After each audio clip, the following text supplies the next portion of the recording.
Happy Wednesday, one and all. The Sports Bash live, 97.3 ESPN, the 97.3 ESPN free mobile app. What's up, everybody? I'm your host, Mike Gill. Josh Hennings producing today's show. You out there. We got so much happening. Rough night for the Phillies last night.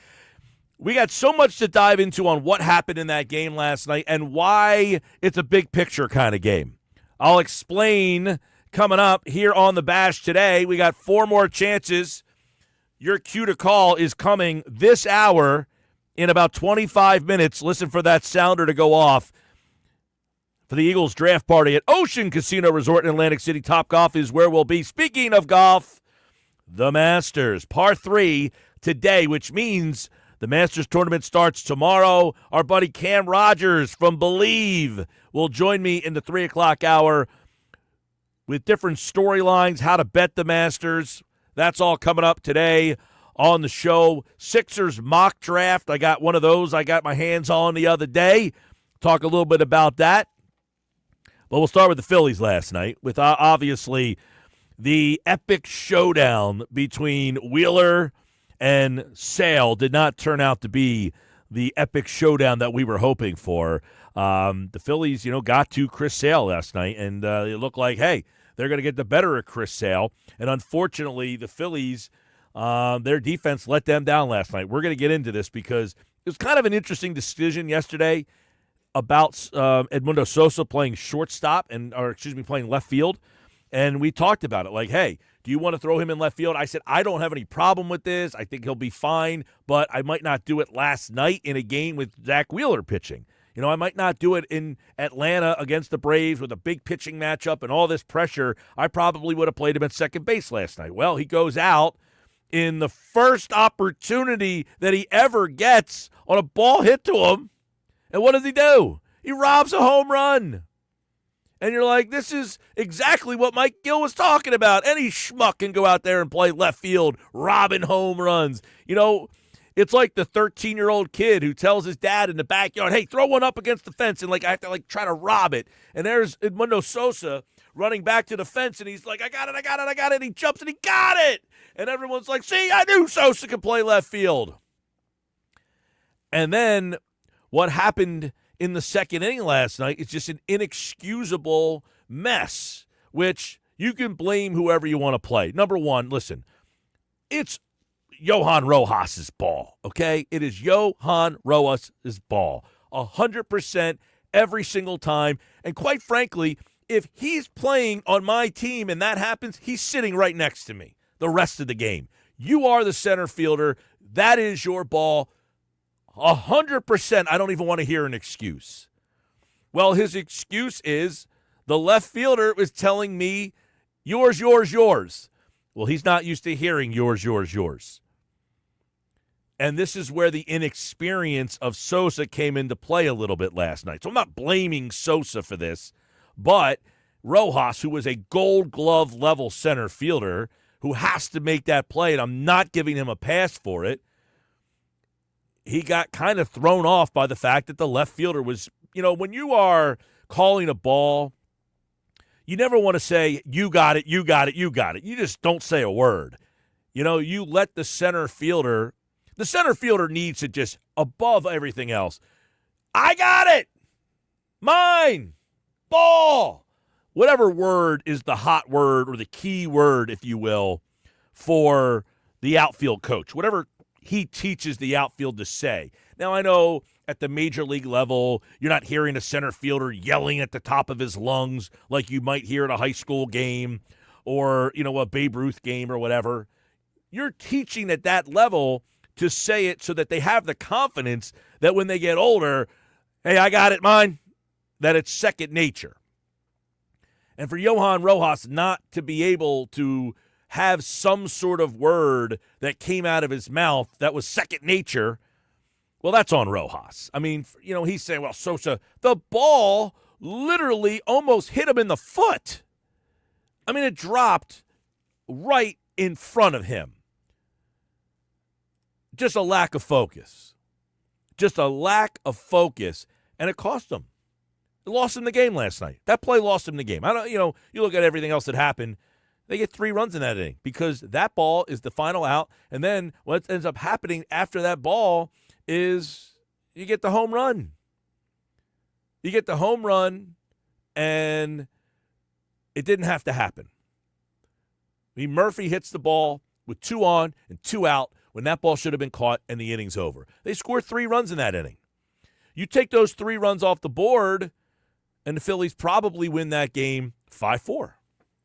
Now, everything that plays out afterwards is different, but still, that's 3 runs that should have been off the board on a freaking Little League play, quite frankly. That's what that is. I mean, that's a play that the Little League coach is mad at because the center fielder didn't have the chutzpah to say, mine!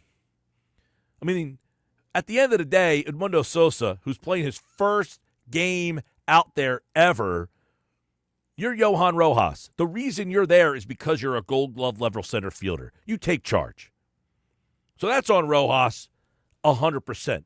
But it also shows you the challenges of playing in the outfield with a guy who's never played the outfield before. It's not that he can't do it, but there will be some bumps along the way. Now, the other ball that was hit to him out in left field, that was an adventure. That ball was all over the place. He goes back. He gets to the track. You didn't know if he was going to catch it or not, for God's sakes. It was kind of bending away from him. And I don't know what the wind was like there. I don't know how that was all factored into the situation. However, it shows you a little bit. The last night was the ultimate dynamics of playing Sosa in the outfield. He made an unbelievable play. Okay, so you know he's competent. He had a ball drop in front of the center fielder because his communication with the center fielder was off. Okay, that's a negative. He goes and tracks this ball down on the warning track, but he almost actually drops it. Did he overrun it? Did he misplay it? Did he misguide it? I mean, who knows? And then there's another ball hit to him high in the air, and he catches it. I mean, a couple of nights ago, playing center field, high fly ball center field. He's under it, camped out, can't go, and bang. See, inning over. But this is where the Phillies need to either figure this out now, where they should have figured it out, I contend, more in spring training, right? He probably should have played more outfield. I don't know. Is there any way to find out how much he played in the outfield in spring training? I know that he played, I can tell you, let's see. In spring training this year,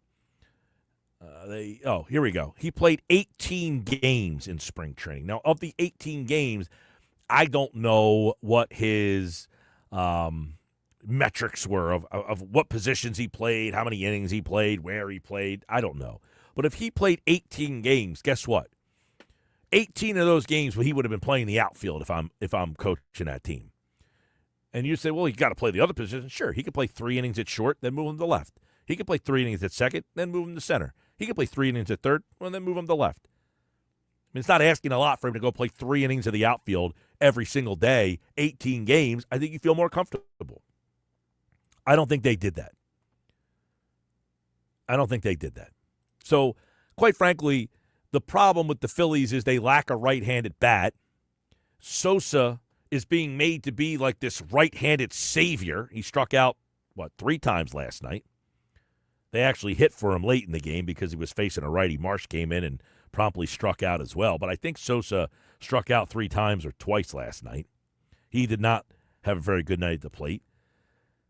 But we're anointing Sosa as if he's like this right-handed savior, and they got to find ways to get him in the lineup. No, that's how desperate the Phillies are for a right-handed bat right now.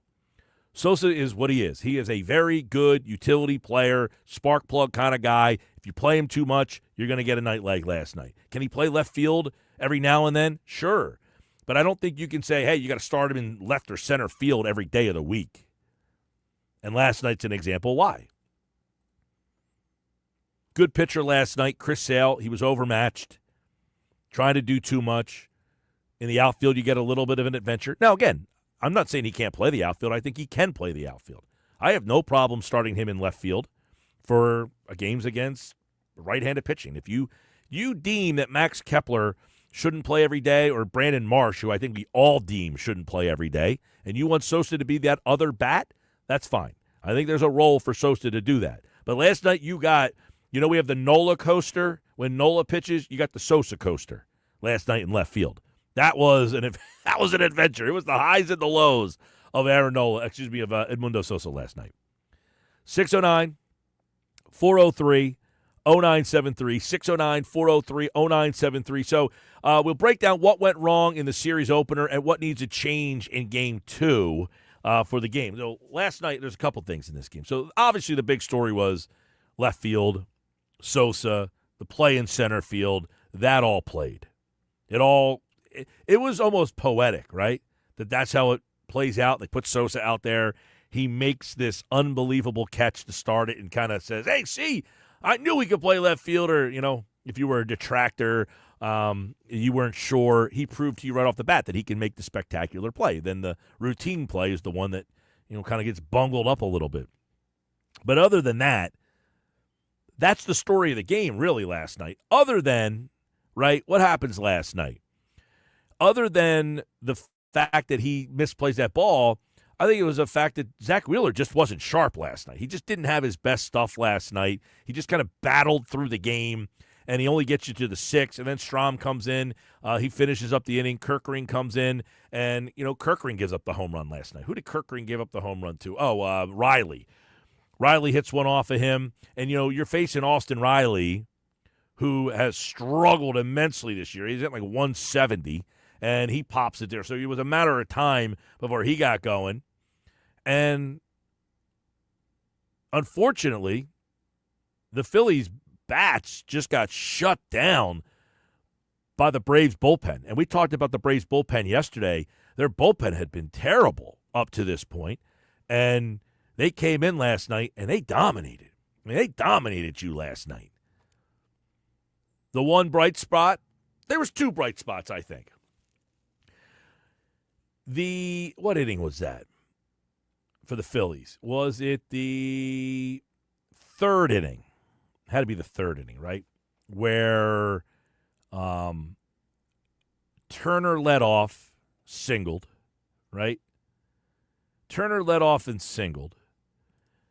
Harper singled, so it's now first and second. Bohm had a Bohm-esque night. More on him coming up. So we had Turner single, Harper single, Bohm flies out. But because now Turner's on base as the leadoff man, this is where you utilize his speed and you get him and Harper taken off. Now it's second and third with one out and Schwarber's up. Now in the end, Schwarber ends up ripping one. He triples, and the stolen bases seem inconsequential. But just think if Schwarber just gets under that ball. Well, now he drives one to right field, and you get it manufactured a run because of the speed you have at the top of the lineup there. Schwarber had an unbelievable night. I mean, he ripped a triple. He absolutely atomically blasted a home run last night. And I got to give Castellanos some flowers. He was the other guy last night that I think you got to get into. I mean, he doubles. He ripped one to center. I mean, he smoked the ball last night. He then doubled in the 5th inning after Schwarber absolutely atomically blasted a baseball. That baseball had a family, Schwarber. 462 feet. Crushed it. And then Castellanos comes up again and doubled him. He smoked one to center field in the 7th, Castellanos did. And then late in the game, you tried to get it to Schwarber one more time, and you couldn't get him there. Kepler came up. I think he hit for Rojas, if memory serves me there. And then you got to the top of the order. They couldn't get going. So 7-5, they lose last night. Sports Bash Live, 97.3 ESPN. I see the text board buzzing right now. Let's hit it. 609-403-0973. 609-403-0973. Let's see. Josh, keep an eye on the Phillies lineup. Probably about an hour, but let's keep an eye on that too, because I'm interested to see if Sosa's back in the lineup tonight. You're facing a right-handed pitcher, so I'd imagine he is out of the lineup tonight, but we'll see. Jeff says, Mike, he's the center fielder. He has final call, right? To me, it's lack of confidence in Rojas. Bad play all around. Hope they bounce back tonight. Well, Jeff, it's the center fielder all day, every game you've ever seen play in the history of baseball. That ball's the center fielder's ball. The ball almost hit him in the foot. 100% Rojas. I don't know if it's a lack of confidence in Rojas. I think it's a lack of command. He's not a demonstrative outfield leader. Like, it's my ball, get out of my way. He's not like, I'm the center fielder, it's me. You know, we always laugh, Bad News Bears, Kelly Leak, out center field. He just runs all over the place, stealing the ball from the left fielder, then the right fielder, and the right fielder, like, looking at him, and then the whole team hates him. You know, like, oh, what do you need us for? And the coach told him, any ball you can get to, you get it. Somebody needs to give the message to Rojas. Any ball you can get to, you get it. You're the center fielder. And I don't think that Rojas did not display that was his mindset there. Matt and Kate May, maybe Sosa's the next Jose Oquendo. He could play any position. Yeah, Matt, that's what he is. He's a super utility guy. Sosa's a super utility guy. He plays second at a high level, short at a high level, third at a pretty good level. I think third's his weakest spot of the three in the infield. And then, look, hey, here's an outfield mitt. Go out there and shag some flies. Let us know how it goes. 609-403-0973. Jason in Millville says, hey, Mike, why do the Phillies constantly have bullpen issues every year? Good question, Jason. Why do the Phillies constantly have bullpen issues every year? I would say this. The Phillies don't develop enough of their own pitching. They don't have the young arms that, you know, you go around the league and you see bullpen arms and, you never heard of half these guys, But they come in and they just have nasty, they throw hard. They have nasty stuff. The Phillies don't have those guys. They just have not homegrown their own pitchers in my lifetime, for God's sakes. When's the last time the Phillies had a homegrown bullpen arm that was their guy? Ryan Madsen, maybe, who wasn't even like, he wasn't like. You literally stole the name I was going to throw out there. He's the only guy, though. I stole the one guy. Sorry. It wasn't like there was a choice of 15. There's a lot. They just have not been able to do it. They have relied on free agency in finding and putting together their bullpen for as long as I can remember. Well, I think part of the problem with the Phillies is, and this is a totally sideways conversation we don't get too far deep into, but I have heard people who have been like current GMs, former GMs, like your Jim Bowden and stuff, they have talked about that some organizations, they just don't prioritize bullpen development. They prioritize the starting pitching so well much. Because it's generally cheap to buy them. Right, but Bowden's opinion was that if you don't develop, your bullpens as well, that you end up in these situations. You're on the crapshoot every year. Spending money on free agency. You're on the crapshoot every year. You're just throwing money at a guy for 1 year, hoping he has a good year. And bullpen arms, as we know, they are the most fickle things. 1 year they have a 1.25 ERA and 11 strikeouts per 9, and then the next year, they got arm problems and they can't find their command. Look at Jordan Romano. I mean, Romano was great for 3 years, and then he just wasn't, and now he's not. So you got that whole thing to play. So, yeah, to go back to that text message, Jason in Millville, that's constantly why the Phillies have bullpen issues every year. They do not develop their own homegrown guys. Matt brings up an interesting point, too. After the error, Wheeler throws 13 more pitches in that inning. And, the whole game after that. Now, Wheeler settled back in. I guess he had a couple runs in the sixth that were charged to him. He started that sixth inning. And he just wasn't himself last night. But you're right, 13 more pitches he throws. If he gets out of that inning, maybe they settle in, and he just kind of cruises into the seventh, and who knows. But he had 7 strikeouts but 3 walks. He just wasn't sharp. But the one thing that stinks is that ball is not ruled an error. It doesn't hit anybody's glove, so it's a base hit. So he gets charged with 5 earned runs in that game last night. That's an unfortunate thing. Now you look back at Cy Young and you say, well, his ERA is, instead of being 2.17, maybe it's 3.19. And that's the difference in him in, like, when the voters look back. They don't realize that the 2 outfielders didn't talk to each other. Right. Most of these voters just look at stats and be like, he had a couple bad games here in April. Oh, well. BC and Bowers Beats. says Justin Crawford watch has got to be heating up. Yeah, there are always like stories that emerge in a season. You wonder when that story starts to emerge of the fans just saying, okay, we've seen enough of Marsh. We want the new toy. We're ready. Like, when that team was 1-8 last night, the Braves, they're struggling along, and they come back, they beat you, and now you've given them a little crack of hope to feel like, okay, if we could take 2 out of 3 here, see, we're okay. We got some reinforcement. You had a chance to give them a mental blockage, and you didn't take advantage of it last night. So big picture, when I look at that game last night, it goes back to what we always talk about. This team is a little short. They scored 5 runs early and then got shut out basically from the 6th inning on. They got shut down by that bullpen last night. The only problem with Crawford is him being in the lineup doesn't solve all your problems last night because he's left-handed. Yeah, no, we've kind of hit on that. Remember, he is a left-handed hitter. I'm reminding the audience out there because I agree. No, the fact that he is left-handed. So last night he may have struggled against a guy like Chris Sale, but I think it's more ready to turn the page from the Marsh thing. And it goes to what I'm saying. Sosa is not going to solve all of your problems. Right. You can't just say, hey, we got this guy Sosa who's hitting 550.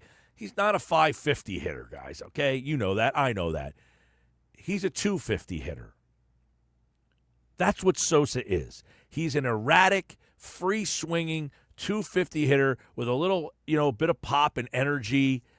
You play him every day in left field. Let's figure this out here. If you played Edmundo Sosa every day in left field, you know what his 162 game averages are? If he played 162, his average would be 259, 315 on base, 10 homers, and 46 RBI.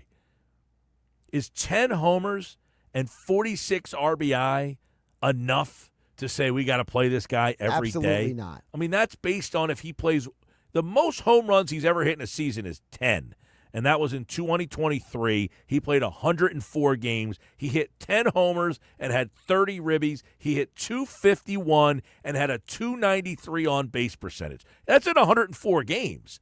So it's a pretty decent sample size, 104 out of 162. Now, he had 300 plate appearances. In St. Louis one year, he had 326 plate appearances. He played in 113 games. He hit 6 homers and had a 271 average, and his on-base was 346. Those numbers are solid, but it's not everyday left fielder's numbers. And that's why Ruben Amaro Jr. said this morning on the Philly Show podcast. I'm not surprised that he's been hot coming out of the chute.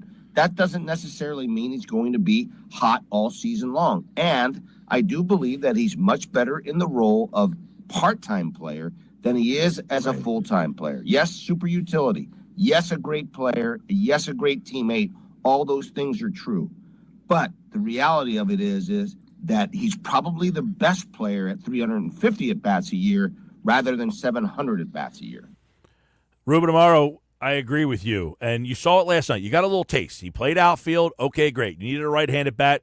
He gave you basically 3 bad at-bats last night. So I'm not trying to poo-poo the whole got to get Sosa more at-bats. I do think you should try to find ways to get him about 300, 350 at-bats. Last year, for instance, he had 274 at-bats. He hit 257. He had 4 home runs. He had 31 ribbies in 90 games last year. Okay, you want to play him 110 games? You want to bump that up a little bit? He played 113 games in St. Louis in 2021, right? And in that game, in that season, he had 6 homers and 27 ribbies. And that's not really starting everyday left fielder material for us there, all right? All right, more Sports Bash on the way. I'm Mike Gill. What's up, everybody? Don't forget, the NFL Draft Party is coming, and you have a chance to register right now with the Sports Bash Draft Party. Be the 7th caller. There's your cue to call, 609 609-573-3776.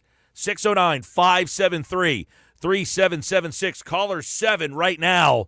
You are invited to this year's Sports Bash Eagles Draft Party live at Ocean Casino Resort in Atlantic City at Top Golf, where you can win a pair of Eagles Club Box tickets for a game at Lincoln Financial Field to see the Super Bowl champion Philadelphia Eagles.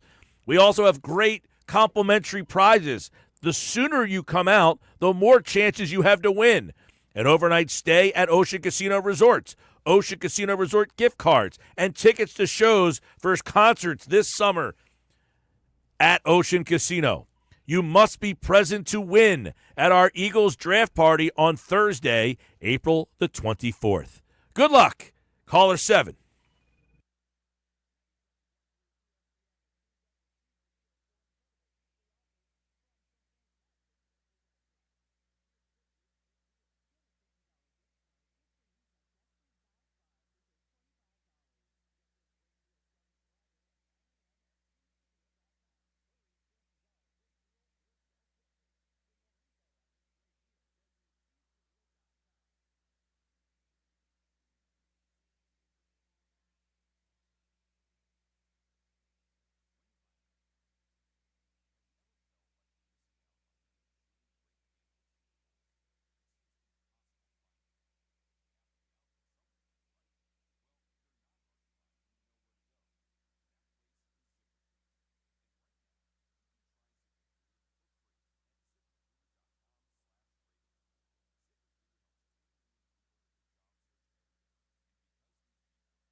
All right, 2:32. What's up, everybody? Sports Bash. Congratulations to Matt in, what was that, Cape May? Matt and Cape May, congratulations. We'll see you there, Matt. Get there early. You have a chance to win a lot of prizes, including an overnight stay at Ocean Casino Resort. We'll be at Top Golf. I've got another chance for you to qualify. Bonus chances this hour. Also, your cue to call in about an hour from now on the Sports Bash. Mike McGarry from the Press of Atlantic City, pressofac.com, is here as we do a look at the Phillies from last night. And, Mike, you know, they tried Edmundo Sosa in left field. It was kind of like a roller coaster ride. He makes a Gold Glove level play out there. Then you have the snafu in center field with Rojas. You had one that was kind of took him on a run to the warning track. He looked like he almost overran it. Then they ended up catching it. That had everybody like, overall, is Edmundo Sosa the answer of a right-handed bat to play the outfield for this team? Oh, sorry. He did not cue you to the there you go, Mike. There you appreciate it. There we go. There you go. As long as he's talking to myself here, wouldn't be the first time. Yeah, as long as he's hitting, I think he might be, Mike. I mean, I'm not going to overreact to the play last night where the ball drops. You know, obviously that ball has got to be caught. Obviously, there's miscommunication out there. Obviously, Johan Rojas, I mean, the first rule of baseball, the center fielder catches everything he can get to. Sosa's got to peel off there and stuff like that. Rojas has to take charge. And by the way, maybe Zach Wheeler needs to not walk the next guy and then give up a home run also. So I'm not going to read too much into last night, but I think as long as Sosa hits, now I'm more disturbed by the 0-4 he took last night than his play in the outfield, basically. Well, and that goes to it. I think everybody's like, you got to get this guy more playing time, and we've kind of said, look, you give him more playing time, he gets exposed a little bit. But right. If you put him in, if you are saying this is the right-handed answer we've been looking for, I think you're going to be disappointed. If you just maximize what he is, it makes your team better. He's not the answer that you're looking for. He is one of the reasons why you're as good as you are. Yeah, the answer in left field, it better be Max Kepler, right? I mean, and as far as Sosa goes, I agree with you there. I don't think it's going to become a strict platoon, basically, where Kepler sits against lefties and Sosa starts against lefties. But I do think if Sosa is hot, which he was going into last night, and he's swinging a hot bat and you want to get him in the game, it's an option to put him in left field, and I think it's an option going forward. But I would agree with you. I don't think it's going to be a strict platoon where all of a sudden Kepler's on the bench versus every lefty and Sosa's starting against every lefty. I think when Sosa's hot and you're facing an extremely tough left-handed pitcher like Chris Sale, maybe that's a spot to get Sosa a couple more at-bats. But I come back to this. I think it depends on how hot he's hitting. And also, I mean, I agree with you, and I've said it from the start. Edmundo Sosa, 300 to 400 at-bats a year. You love him, 600 to 700 at-bats a year. Maybe not so much. Yeah, you brought up the point about the fact that, hey, maybe he's not in a strict platoon, but I think it's just another way to strategically get him in there because, you don't want to sit Trey Turner on maybe once every 2 weeks. And but the other, I guess the question I'm getting to is, what in your mind is going on with Bohm? Is that something that you're keeping an eye on? Or, listen, it's early in the season. He's just struggling. He is hitting 200, 220 on base. He seems like he is frustrated. Is that something you're keeping an eye on, or is it just too early in the season to worry? Yeah, I'm keeping an eye on it. I think it's too early in the season to act on it. But not only do I have an eye on Bohm, I have an eye on Brandon Marsh. I have an eye on Bryson Stott also. I think all those three guys are kind of under the microscope this year. I think the organization has kind of put them under the microscope. You heard Bryce Harper say, hey, they are no longer the daycare. They are now veterans who we expect to produce at a certain level. And I have my eye on all three of those guys. Bohm had a tremendous year last year. Maybe this is a little bit of a slow start. I know he slumped in the playoffs. Again, he was hurt basically at the end of last year, too, with the hand injury. But Stott and Marsh, are they everyday players in the major leagues? We're going to find out. I've got my eye on that, but I'm not going to make a change on April 8th or April 9th, whatever it is. Well, Mike, I'll tell you what. I didn't know if it was going to happen.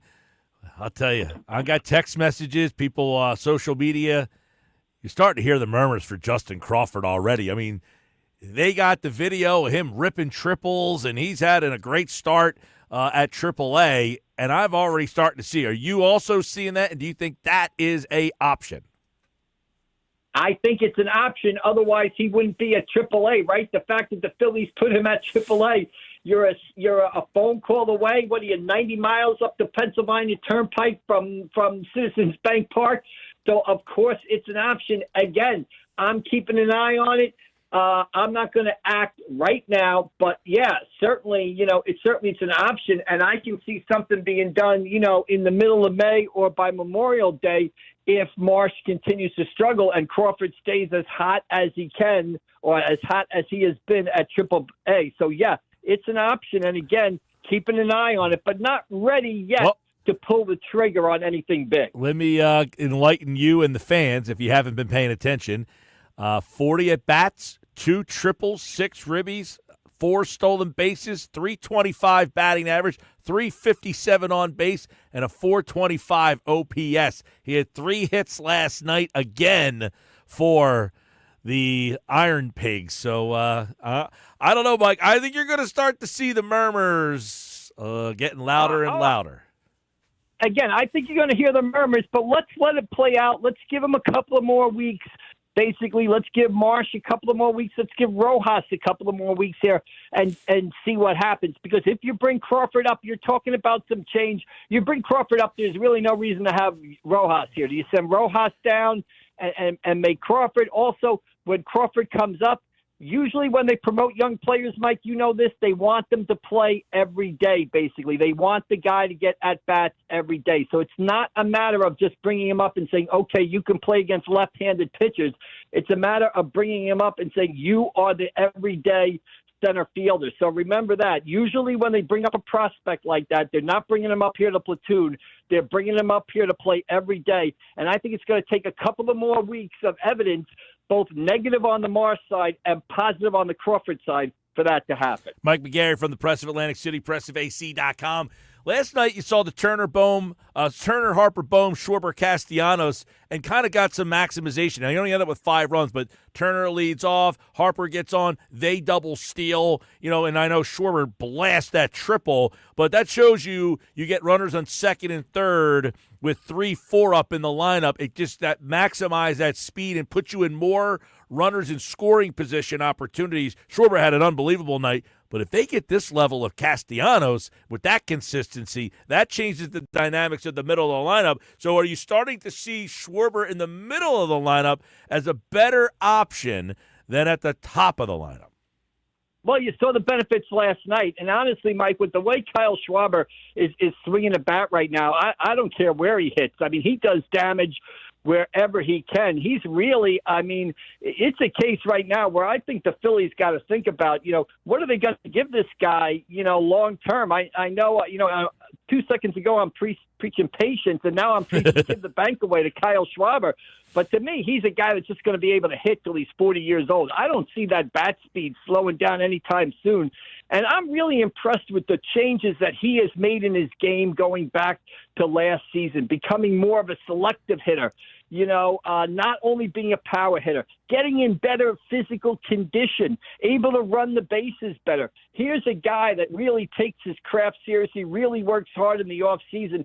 To me, he's the perfect player that you kind of want on your team, and he's swinging a hot bat early. And Castellanos is too. Now, with Castellanos, as I wrote the other day, the chase rate is down. He's not swinging as many bad pitches. He's really driving the ball. But, Mike, we've seen the hot Nick Castellanos before. We've seen the cold Nick Castellanos before. We haven't seen a consistent Nick Castellanos before. I'd like to see a bit more consistency out of Castellanos this season. Yep.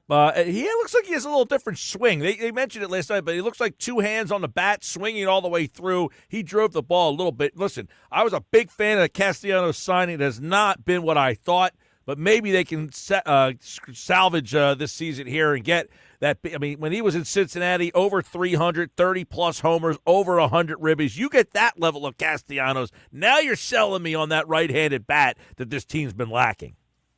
Yeah, and I think what you're seeing with the swing, Mike, good point, is byproduct of him being more disciplined at the plate and his chase rate going down because he's not flailing as many bad pitches. You don't see as many bad swings. He's hitting balls in the zone where, he can keep two hands on the bat. It's hard to keep two hands on the bat when you're swinging at a slider that's almost in the first base dugout, basically. So, better decision making, better discipline at the plate is, I think, why you're seeing better swings from Nick Castellanos. Yeah, by the way, we've been kind of looking at this every so often. Kyle Schwarber plus 5,500 for MVP right now. I'm just throwing that out there. I like your point, Mike, throwing money at him. This is a guy who's a free agent. I don't know that was talked about a lot, but if you like MVP odds, 5,500 for Schwarber in a free agent year, my man wants to get one more big contract at least here.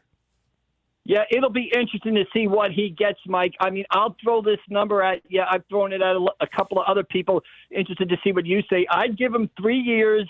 $90 million, $30 million a year guaranteed. That's a substantial raise from what he's getting now.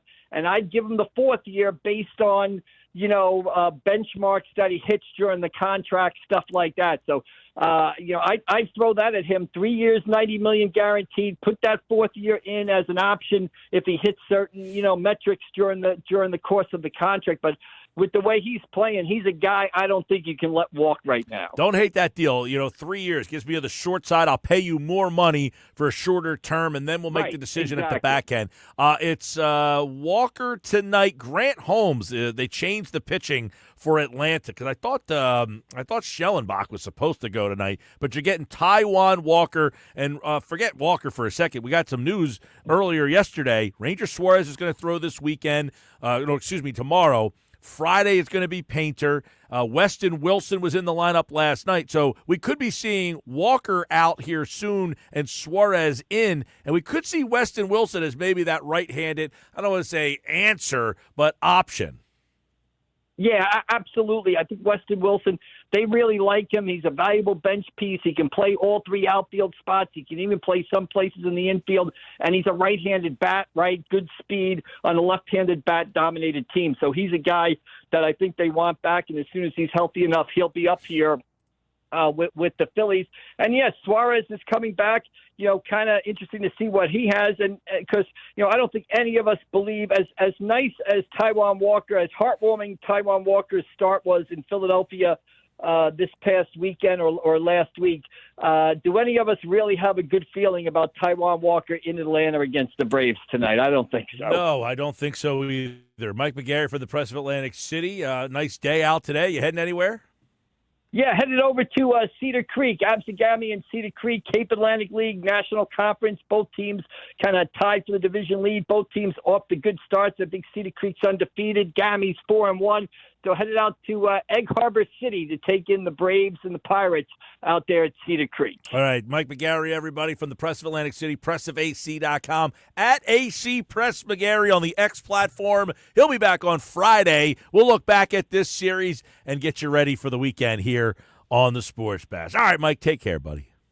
All right, we'll see you down the road. Thank you. All right, Mike McGarry, everybody. He's back again on Friday to preview the weekend and the Phillies this weekend. Obviously, finishing up this Braves series here before you get to the weekend, and they're going to be taking on the St. Louis Cardinals, and that game will be down at the Busch Stadium in St. Louis. But the Phillies need to finish with the Braves. And today you got Walker try to help you win the series because obviously if Walker loses tonight, the Braves would take 2 out of 3 at minimum here, and that would kind of be a little bit of a Debbie Downer, if you will. You're looking at separating yourself in the standings from the Braves. And this Braves team, I know they got off to a slow start, but they're a little dangerous. They can be dangerous, and if they get healthy, see what Ronald Acuna might look like in that lineup? A little different, right? He hasn't been in there all season long. By the way, with that loss last night, it is the New York Metropolitans that are in first place in National League East play. I'm Mike Gill. This is the Sports Bash Live on 97.3 ESPN, the 97.3 ESPN free mobile app powered by First Bank of Sea Isle City. We have bonus chances for you to qualify coming up on the Sports Bash Live on 97.3 ESPN. Coming up, Cam Rogers from Believe with a betting preview for the Masters. That's at 3:30 today. Stick around. The Sports Bash rolls on on 97.3 ESPN.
252 Sports Bass Live, 97.3 ESPN. Thanks to Mike McGarry from the Press of Atlantic City. Next hour, we'll get into the Masters with Cam Rogers, who always gives us great betting advice. I saw somebody text in, Scott from Ventnor, says he took my advice on the Schwarber. He got in at plus 9,000 there, Josh. Smart man. So if I say the line to somebody out there, Donna Martin graduates, how many people listening right now know the reference? 609-403-0973. If you know what that reference is, Donna Martin graduates. Donna Martin graduates. I asked Josh. He looked at me and had a confused look on his face. He does not know the reference. Nope, and I wasn't going to lie about it either. I don't need you to lie. I just said, you know I don't know even how it came up. Did you say their name Donna or Martin? I said neither. I don't know why I brought up Donna Martin graduates. You did either. I don't know why I brought up Donna Martin graduates, but somehow it came up. Something triggered in your mind. Yeah. He said something, either Donna or Martin or something, and then I said, Donna Martin graduates. And then he looked at me like, Donna Martin graduates? Does anybody listening right now understand the reference that I just made of Donna Martin graduates? I will be highly disappointed if we have no one out there, and I know people have to know what I'm talking about. What reference is Donna Martin graduates? Now, is this like an age thing? It's like if you're of a certain age? Somebody got it. Okay. I'm glad that at least somebody chimed in with one.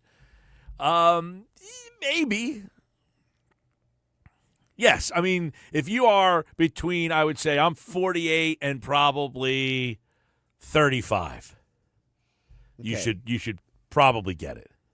Well, I'm in the middle of that, so I'm not Yeah, sure I mean, I don't know that I can't see you watching this show though. Okay. So it's from a show. Yes. Okay. It was from a television show. Very famous episode. Donna Martin graduates. The character's name is Donna Martin. Good for Donna. I can't believe so far only one person has gotten this right. I am highly disappointed at this. More Sports Bash coming up, 97.3 ESPN. Don't forget, another chance to cue to call for the draft party is coming up in 30 minutes.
Hour 2 of the Sports Bash Live, 97.3 ESPN.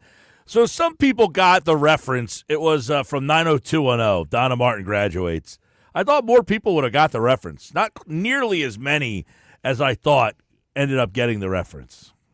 I mean, that was a pretty popular show in the 90s. I didn't realize it was on for 10 seasons, though. Very popular show. That's a good run by them, 10 years. Yeah. Shaner in EHT says 90210, but that he liked Melrose Place more. Melrose Place was a little bit more adult-oriented. The Melrose Probably Place. why I liked it.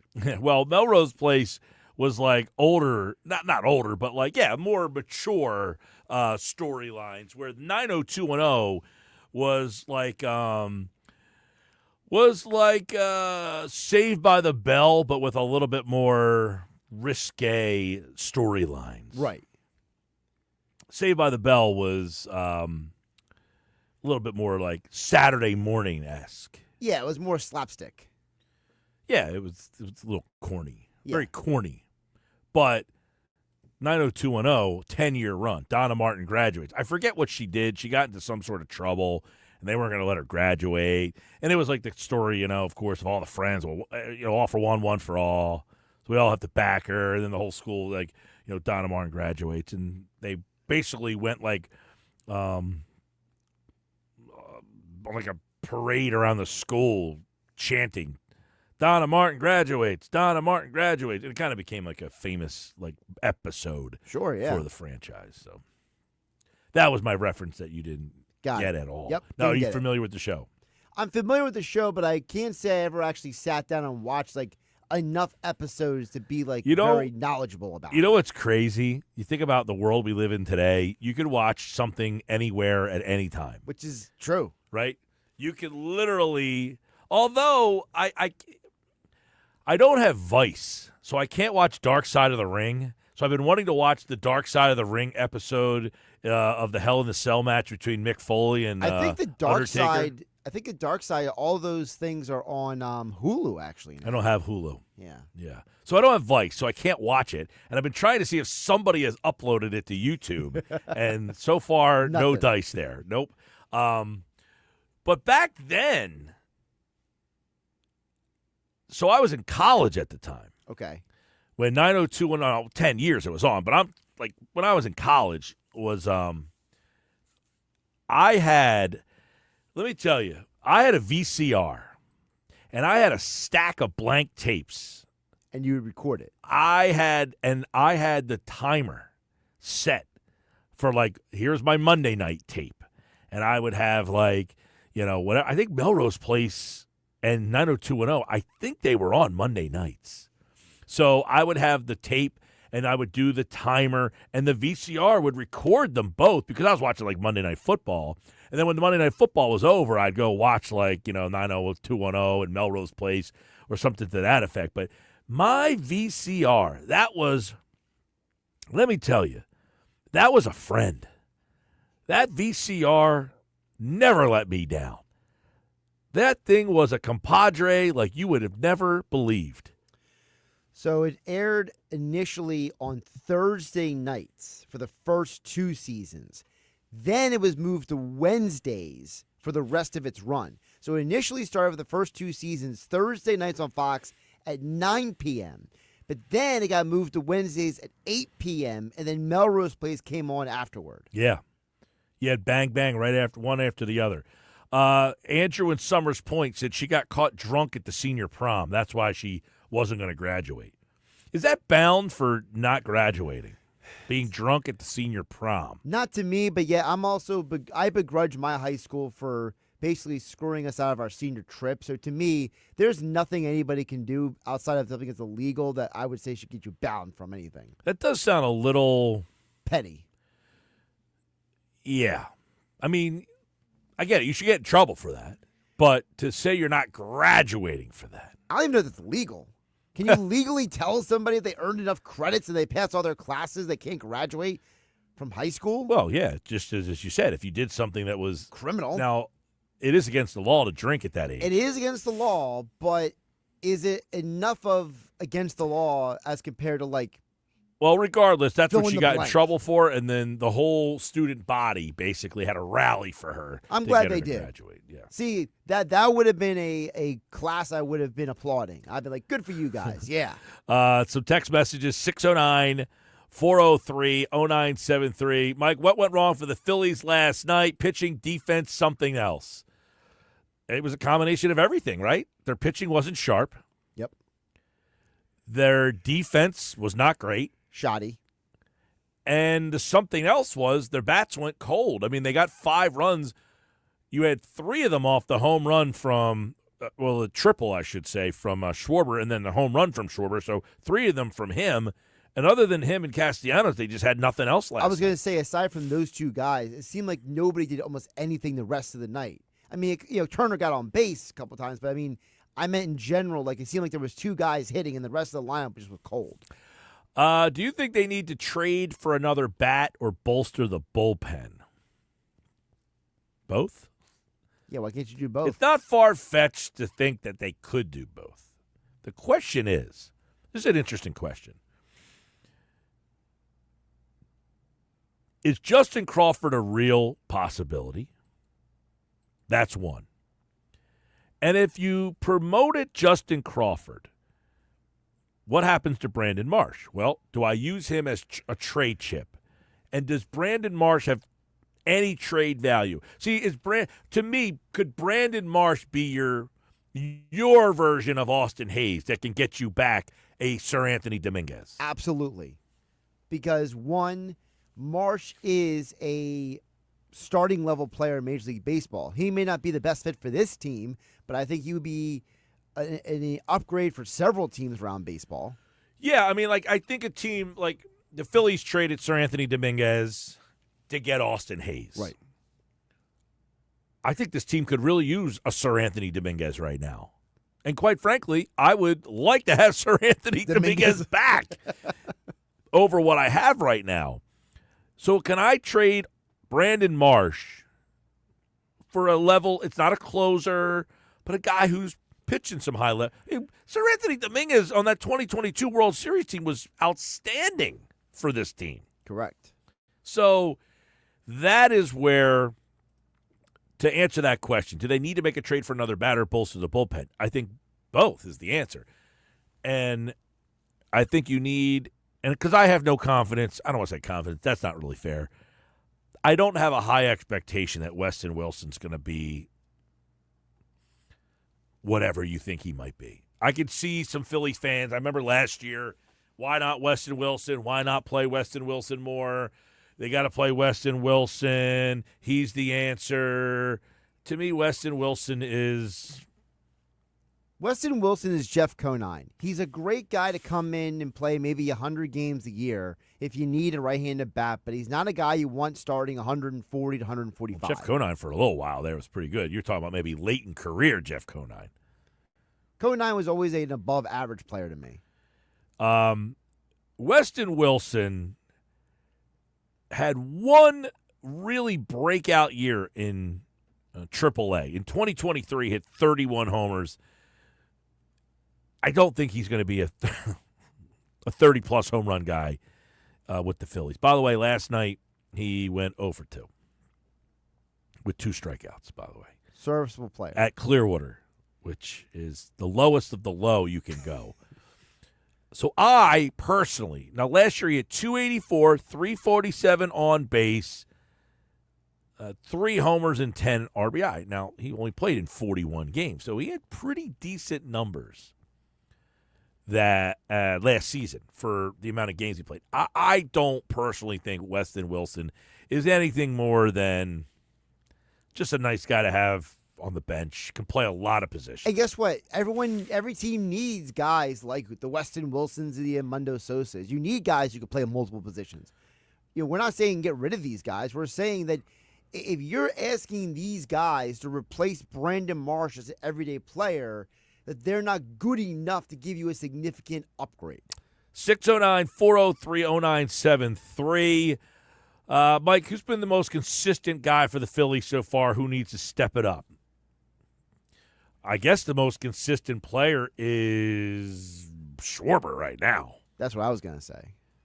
I mean, Schwarber has been Beast mode. MVP level. Scott and Ventnor put $10 on him to win the MVP at plus 9,000, by the way. Scott and Ben are smart. It's a great move by you, Scott. Let me see real quick. The most consistent player I would, without sight unseen, I'm going to say Schwarber. I mean, he's 324, 5 homers, 11 RBI, a 444 on base percentage. He has 12 hits in 40 at-bats. So Schwarber would be obviously the answer there. But I do want to give a little bit of flowers to Castellanos, who got off to a wretched start last year and is hitting 314, but a 385 on base percentage. You know, the number that stands out to me for Castellanos is 4 strikeouts, 4 walks. That's big. You know, perspective. Bryce Harper struck out 10 times so far this year. Yeah. Now, his on-base percentage is still 350. So that shows you Harper's been solid, but Castellanos' on-base percentage is 385. He's only struck out 4 times. So I do want to put Castellanos' name out there as You well. want to put some respect on his name. Yeah, because I was pretty tough on him last year with And you with should good have reason. been. The obvious answer to the second part of the question is who needs to step it up. It's Alec Bohm. 100%. He's hitting 200. Now, he's had some bad luck, I feel like, at times, hit the ball hard at people. But he's hitting 200 with 220 on base. He's got nothing in the OPS slugging categories. I mean, he has been terrible. Real Moot, though, I don't have big expectations for him. Kepler, I didn't really think that he was going to bring much to the table. You're lucky if you get just Kepler's averages from him. Yeah, you're not getting it. He's hitting 172 right now. I mean, what is Which he is- average? Like 22 home runs a season, or 24 home runs a season? Like yeah, he's one of them guys. He's, middle of the road, 18 Yeah. to 20 home run guy. But I don't have a lot of expectations for Kepler. Brandon Marsh has been dreadful. So to go, but Bohm is the guy to answer that question. 609-403-0973. 609-403-0973. Is the lineup out yet? Usually I it's have not right seen about it this yet. time of the day. Although they do, that's 7:15 start time. I know the Braves already came out with their lineup. Oh, did they? Yeah. They make any tweaks? Because last night I thought their lineup was a little interesting. Well, remember, last night was the first game Murphy was back for them. So he had started the year injured. So I think that's probably part of the reason why their lineup was a little different last night. Yeah, Murphy, by the way, was the one to hit the home run for them. But we're talking about 1 and 8. Murphy hasn't played, and now he's in the lineup last night. They go Harris, Ozzy Albies last night, Ozuna, Olsen, Riley, De La Cruz, Kelnick, Murphy, and Arcia. That's their lineup. So I'll be interested to see if they stick with that same lineup tonight going up against Taiwan Walker. So they got Harris and Albies, followed by Ozuna, Olsen, Riley, Murphy, De La Cruz, Kelnick, and Arcia. So they have the same guys. They just flipped De La Cruz they flipped Murphy and De La Cruz. Yes. Gotcha. And the Phillies lineup's not out yet. And why'd they change their pitcher? Did you see that? To Holmes? When I looked at this pitching, when the probables, What day? Because Holmes was listed yesterday. probably Friday. Well, Schellenbach was listed at one point because it was supposed to be Schellenbach and then Smith Sawyer tomorrow. Yeah. So who's pitching tomorrow? It's Schwellenbach. Yeah, because Smith Sawyer was in this series. Yeah, I saw on Monday when I looked at it, it was Holmes today and then Schwellenbach Must have been tomorrow. Friday. So they must have changed it like Sunday or something. They had because on Friday it was because I remember looking at you had the pitching matchup from last night, the Cy Young runner up and the Cy Young winner, and then I said, oh man, you got Walker up against Schellenbach. That's a checkmate to them. And then you have tomorrow for the Phillies. I want to say Luzardo. Tomorrow is Luzardo. Yeah, Luzardo against Smith Sawyer. But now it's Schellenbach. You're saying tomorrow. Yes. See, okay, so something got changed somewhere along the line there. 609-403-0973, Andrew in Summers Point. Marsh and Romano for a relief pitcher and a righty hitter. I don't think Romano's getting anything back. I do think Marsh. Can you get a bag of baseballs for Romano? They're pretty expensive right now, baseballs. So is Romano's contract. 8.5. My buddy sent me a link today. We're buying baseballs for our team, and he sent me a box So of balls. you have the price of balls on the mind. $56 for a dozen right now. $56. Think about that. $56 for a dozen baseballs. You're looking at almost $5 a ball. So they're pretty expensive. Mike, By the way, Smith Sawyer has been moved to Friday for the Braves. He'll pitch against Tampa for Atlanta. So I guess they bumped everyone back a day, it looks like. Mike, what's your confidence level in the Phillies pitching after the loss to the Braves? Well, the loss to the Braves didn't do much. I think the starting pitching is really good, but their bullpen. Now, their bullpen last night, Kerkering gave up a homer, and who was the other guy? Banks came in the game, right? Banks came in and had that wild pitch. Yeah, and he gave up the double to Arcia, too. You know, Banks is one of those guys. I mean, he hasn't pitched a lot this year. You know the guy that they haven't used a lot is Joe Ross. It's like he's got like no role on this team so far. I think he's only pitched 2 games. Yeah, he's a guy that I think you've got to start upping his,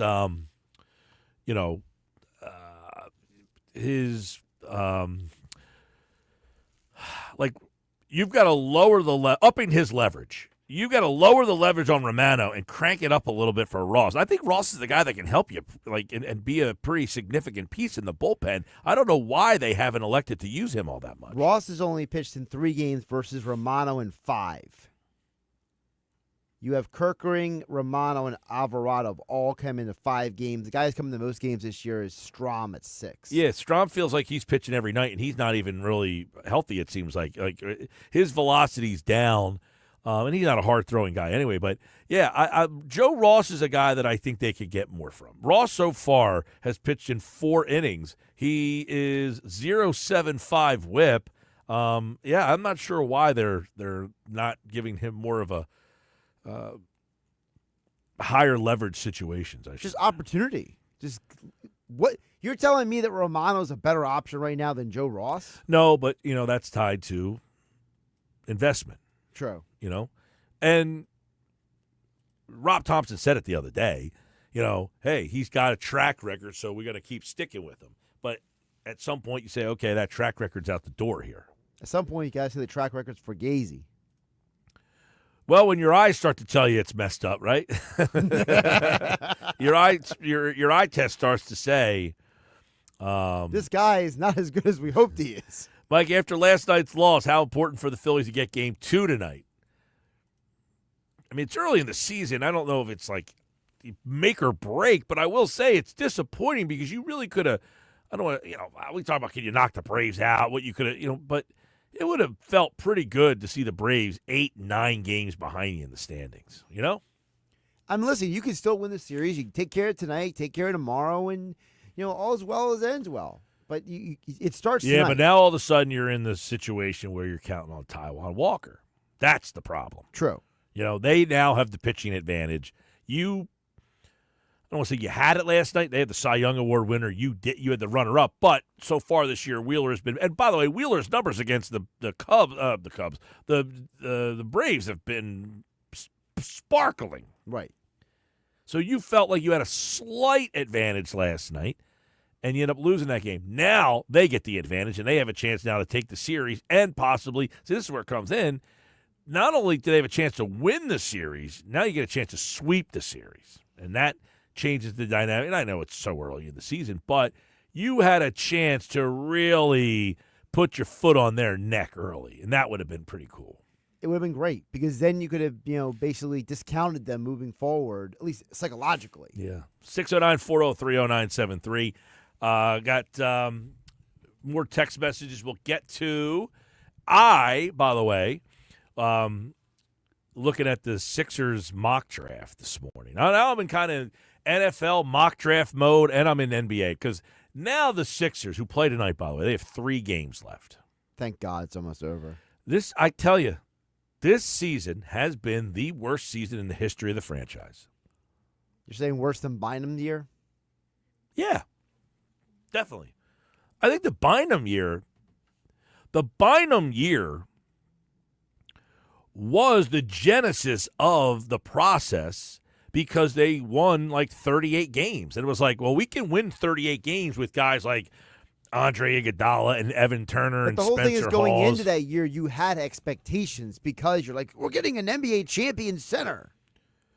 Yes, but you traded away all these guys that were the Andre Iguodalas, the Spencer Halls, the Evan Turners. Like, eventually you started pairing them off, Right. and you ended up getting But it Bynum. was after that But year. even yeah. after Bynum, the season was like they were like around 500, and then you were like, and this is kind of before your mind went to, hey, I'd rather lose games because it'll make me better. Like Right. you never really thought like that. You were like, hey, if you can make the playoffs, let's go for it. And then right around there, when the Sixers are like, no, we're not going to win because we just had this team win 38 games. I think they won like 38 games that year. I don't know if they made the playoffs, but they were close. And one of those years, they were like the 8th seed, and they played the Heat in the first round. And I think this was the Heat with LeBron and Wade and Well, that Bosh. was the year that Derrick Rose got injured. You took out the Bulls. And No. they did this. I'm talking about the year that you're talking about was before they traded for Bynum.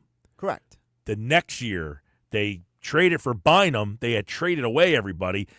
They had beaten the Bulls, and then they lost to the Celtics in Game 7 of the second round. The next year, I think they either made the playoffs and made the first round and got swept by the Heat or something to that effect. And they were like, all right, we're the 8th seed. We're getting bombed in the first round. Like, we could be the 8th seed every year if we really want to. We just, we're just on the hamster wheel of being like the 7th seed, the 8th seed. We're getting knocked out in the first round. Let's just blow this thing up. The Bynum year, they went 34 and 48. They did not make the playoffs. They had 34 and 48. It was the previous year they got to the conference semifinals. Yeah, that was the Iguodala team. Right. And then they traded Iguodala as part of the Bynum deal, and they went 34 and 48.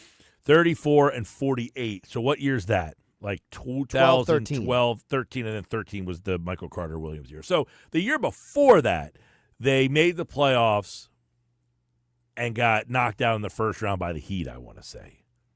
Well, before the Bynum trade was the year they lost in the semifinals. No, I'm talking about before that. Before that. The year before that, they made the playoffs, but I think they were the 8th seed or the 7th seed and played Miami and got bombed. Right. So the year before, 2 years before Bynum. Yes. I'm trying to get this straight here.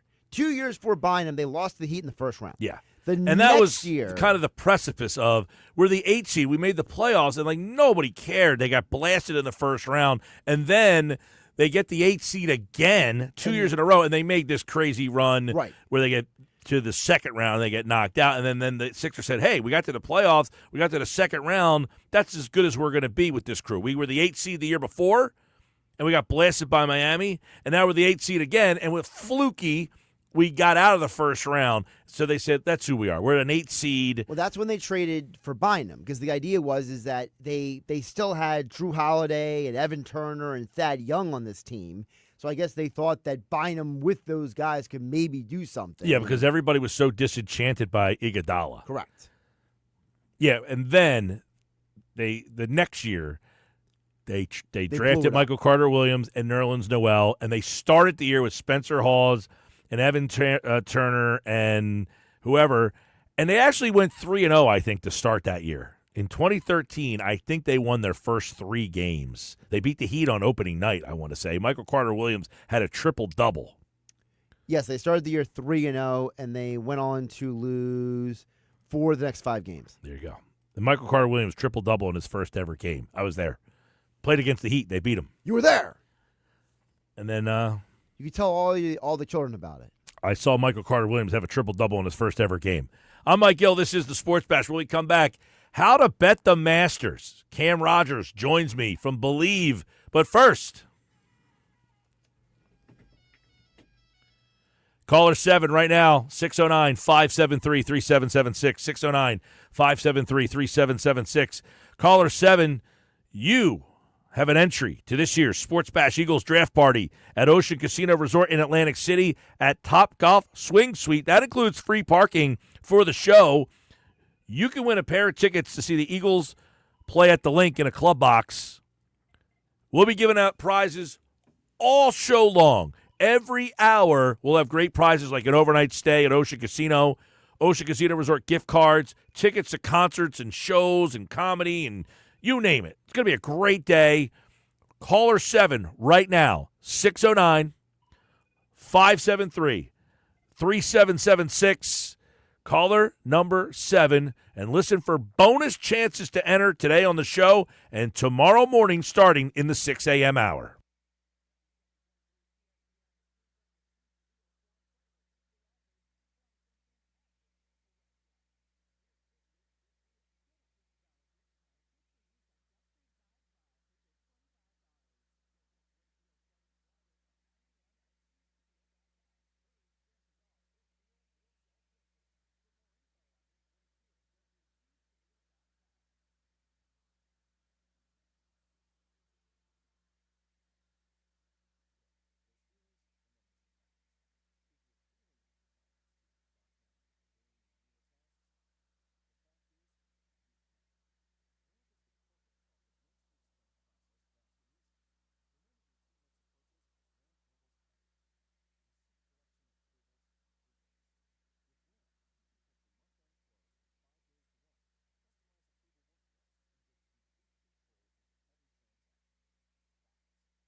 is not quite where it was last year, but now you're comparing him to a guy who finished number one in every single statistic last year, so he's still doing just fine. This is a golf course. He understands how to play. He's a great iron player, and that is so important this week. You've got to get the ball in the right positions on these greens, and if he does that, he's putting the ball maybe better so far this year than he has over the last couple of years. So if he plays like Scotty Scheffler can play, watch out. That's Andy North this morning on Unsportsmanlike.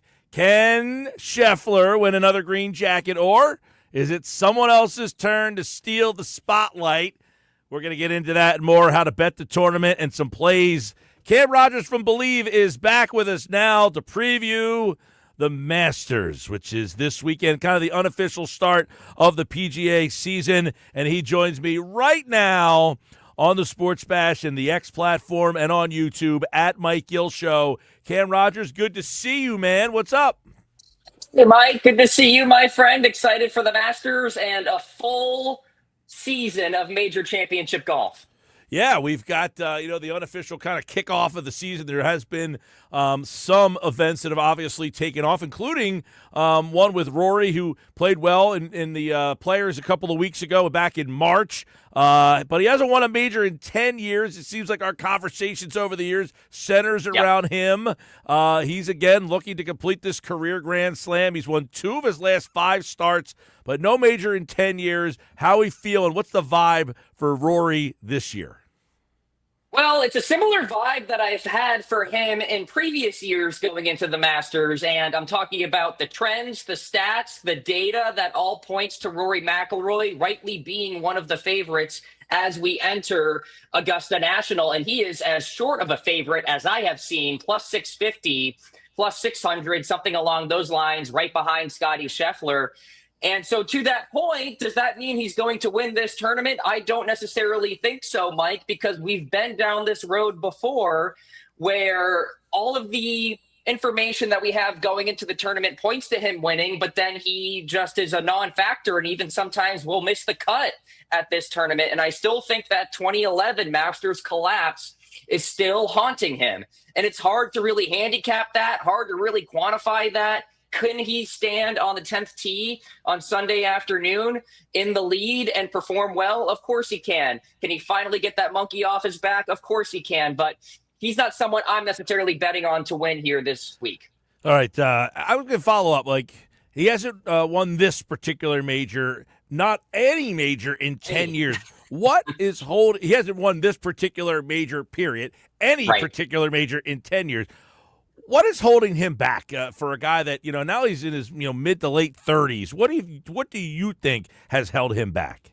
Well, we are obviously very critical of one Rory McIlroy because of his talent, right? If this was Tony Finau or Henrik Stenson, any other random name, we wouldn't be so hard on them. But this is a guy who has been on the first page of leaderboards at major championships seemingly routinely. And the narrative with him really was he can't close.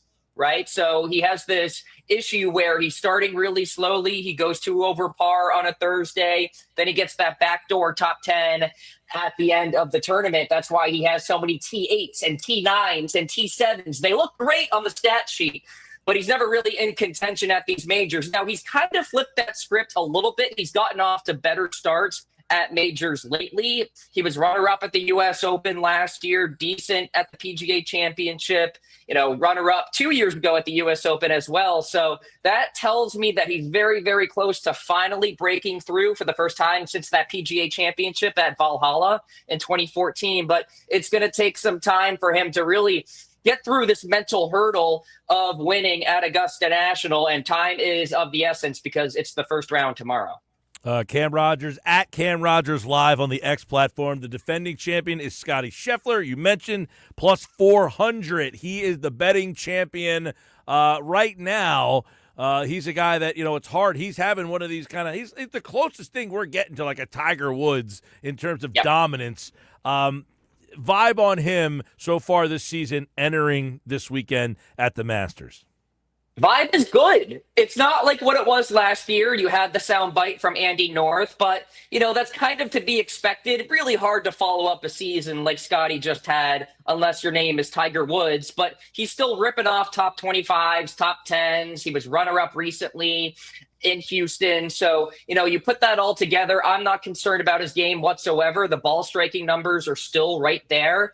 In fact, 10 of the last 12 Masters winners were at 1.7 strokes gained tee to green or better in the 3 months leading into the Masters. Scotty is third on that list, only behind Colin Morikawa and Rory McIlroy. And oh, by the way, all three of them are the top three in terms of the betting odds here this week. So listen, really hard to defend your title at Augusta National. Scotty would be one of two people to win 3 Masters in 4 years. The other person, of course, being one Jack Nicklaus. So put that all together. You got history that he's battling. You've got a really good field that he's competing with.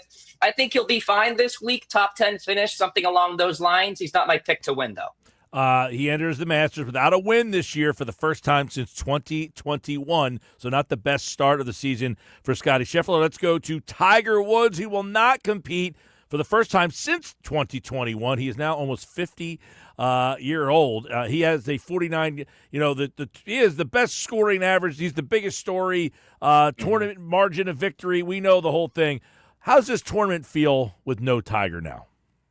Well, it's kind of sad to say because I'm kind of used to it at these majors from time in, time out when Tiger is not there due to the foot issue or a back fusion. So it's almost becoming something that I'm getting used to and routine on the PGA Tour. It's unfortunate that he could not even attend the Champions Dinner last night. I think this Achilles injury is really nipping him in the butt a little bit. So we'll see how he recovers. We're probably not going to see him in any sort of competition capacity the rest of the season. I think the diagnosis is probably going to be, your classic little over a year type of recovery. So the Masters next year could even be hanging in the balance for him.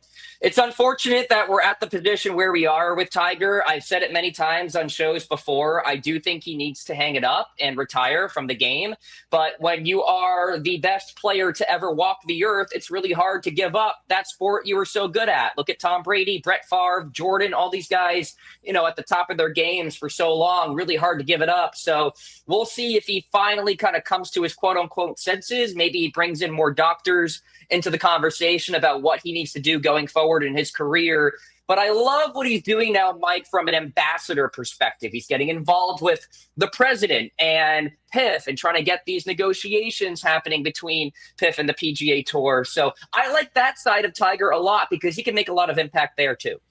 All right, before, let's take a look at some of the other storylines, the live guys. I want to kind of see where this whole thing stands in your mind. But the live guys, Bryson DeChambeau, Brooks Koepka, John Rahm, some big hitters. But obviously they're playing a different game. This is the Masters. Kind of wrap them into this tournament with their odds. Yes, we've seen some live guys play well at the Masters before, right?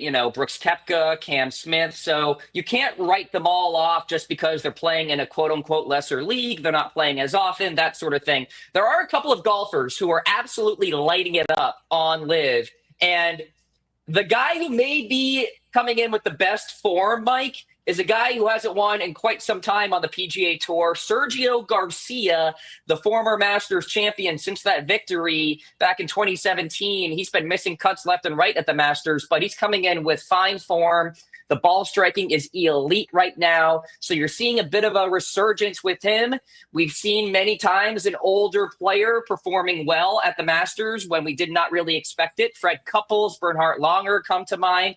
I'll even say this, Mike. Phil Mickelson is playing really solidly on live as well. The approach play is there. The ball striking overall, he's pretty solid off the tee right now, which is not typically his game. And we know that Phil can perform at Augusta. Even just 2 years ago, he was runner-up here. So those are two names to look at. Everybody loves Bryson. Everybody on social is commenting about Bryson, but I think he's still trying to figure out Augusta National. He played well last year. I'll give him that, but that was more of a soaked, damp Augusta.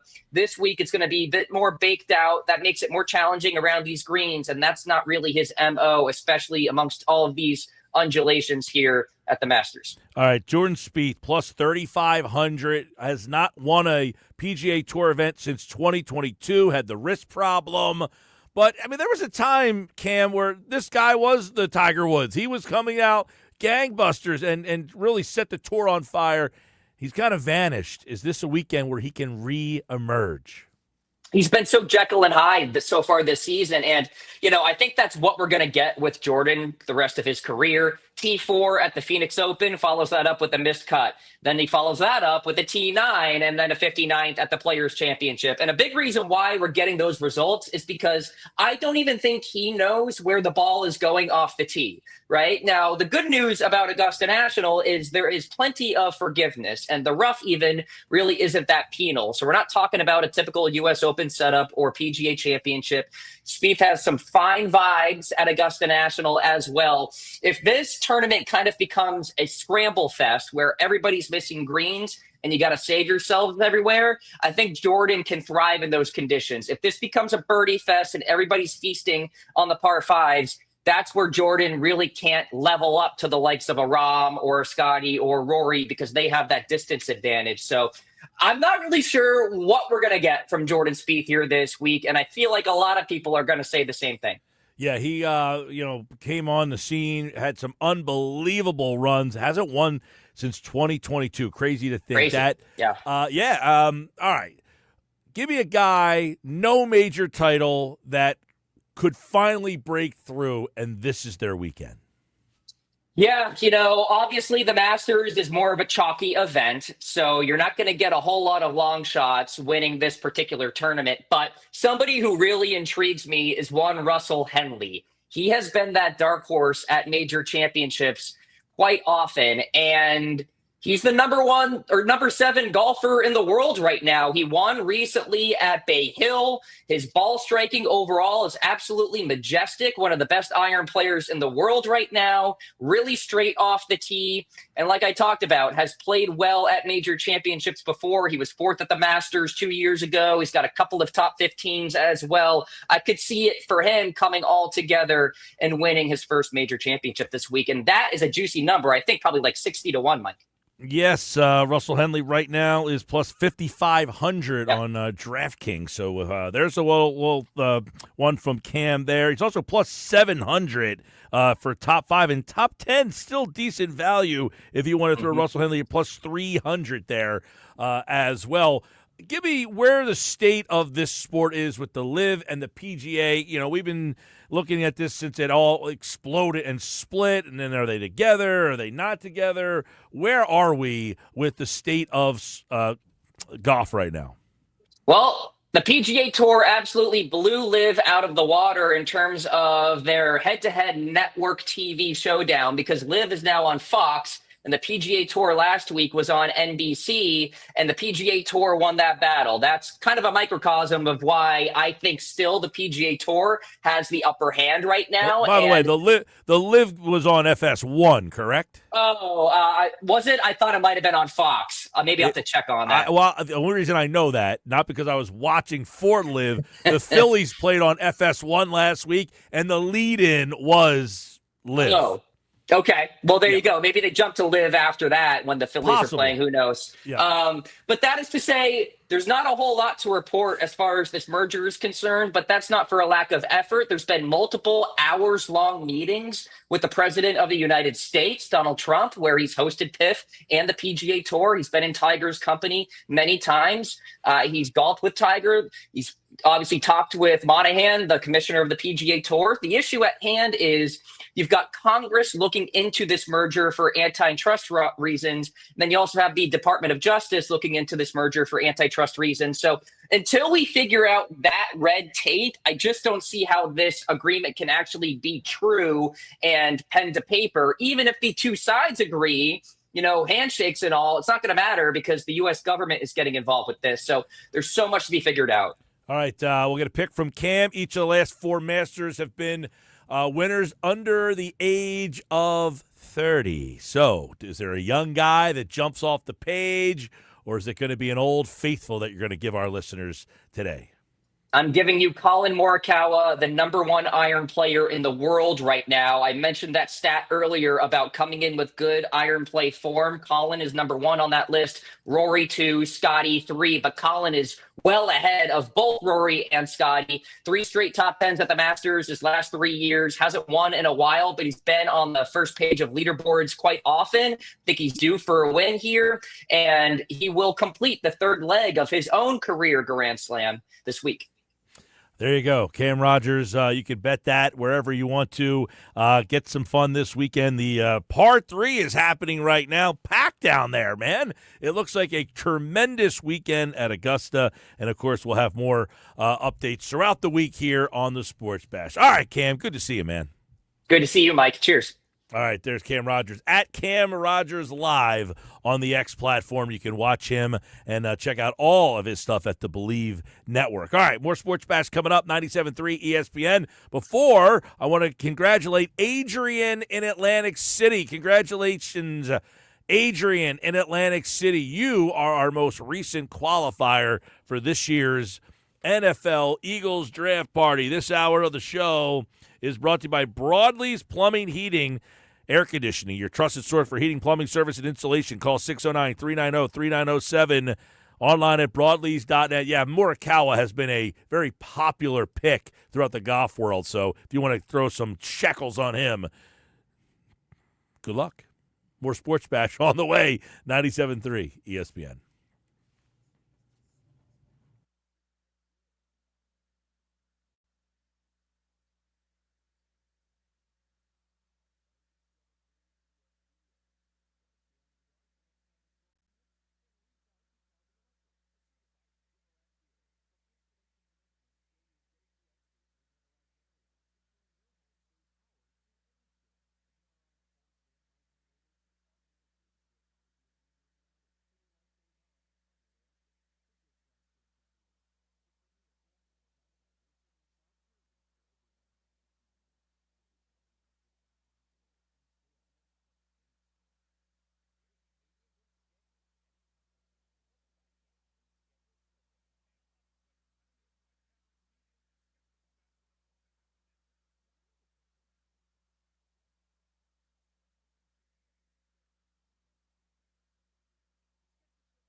All right, 353, 609, 403, 0973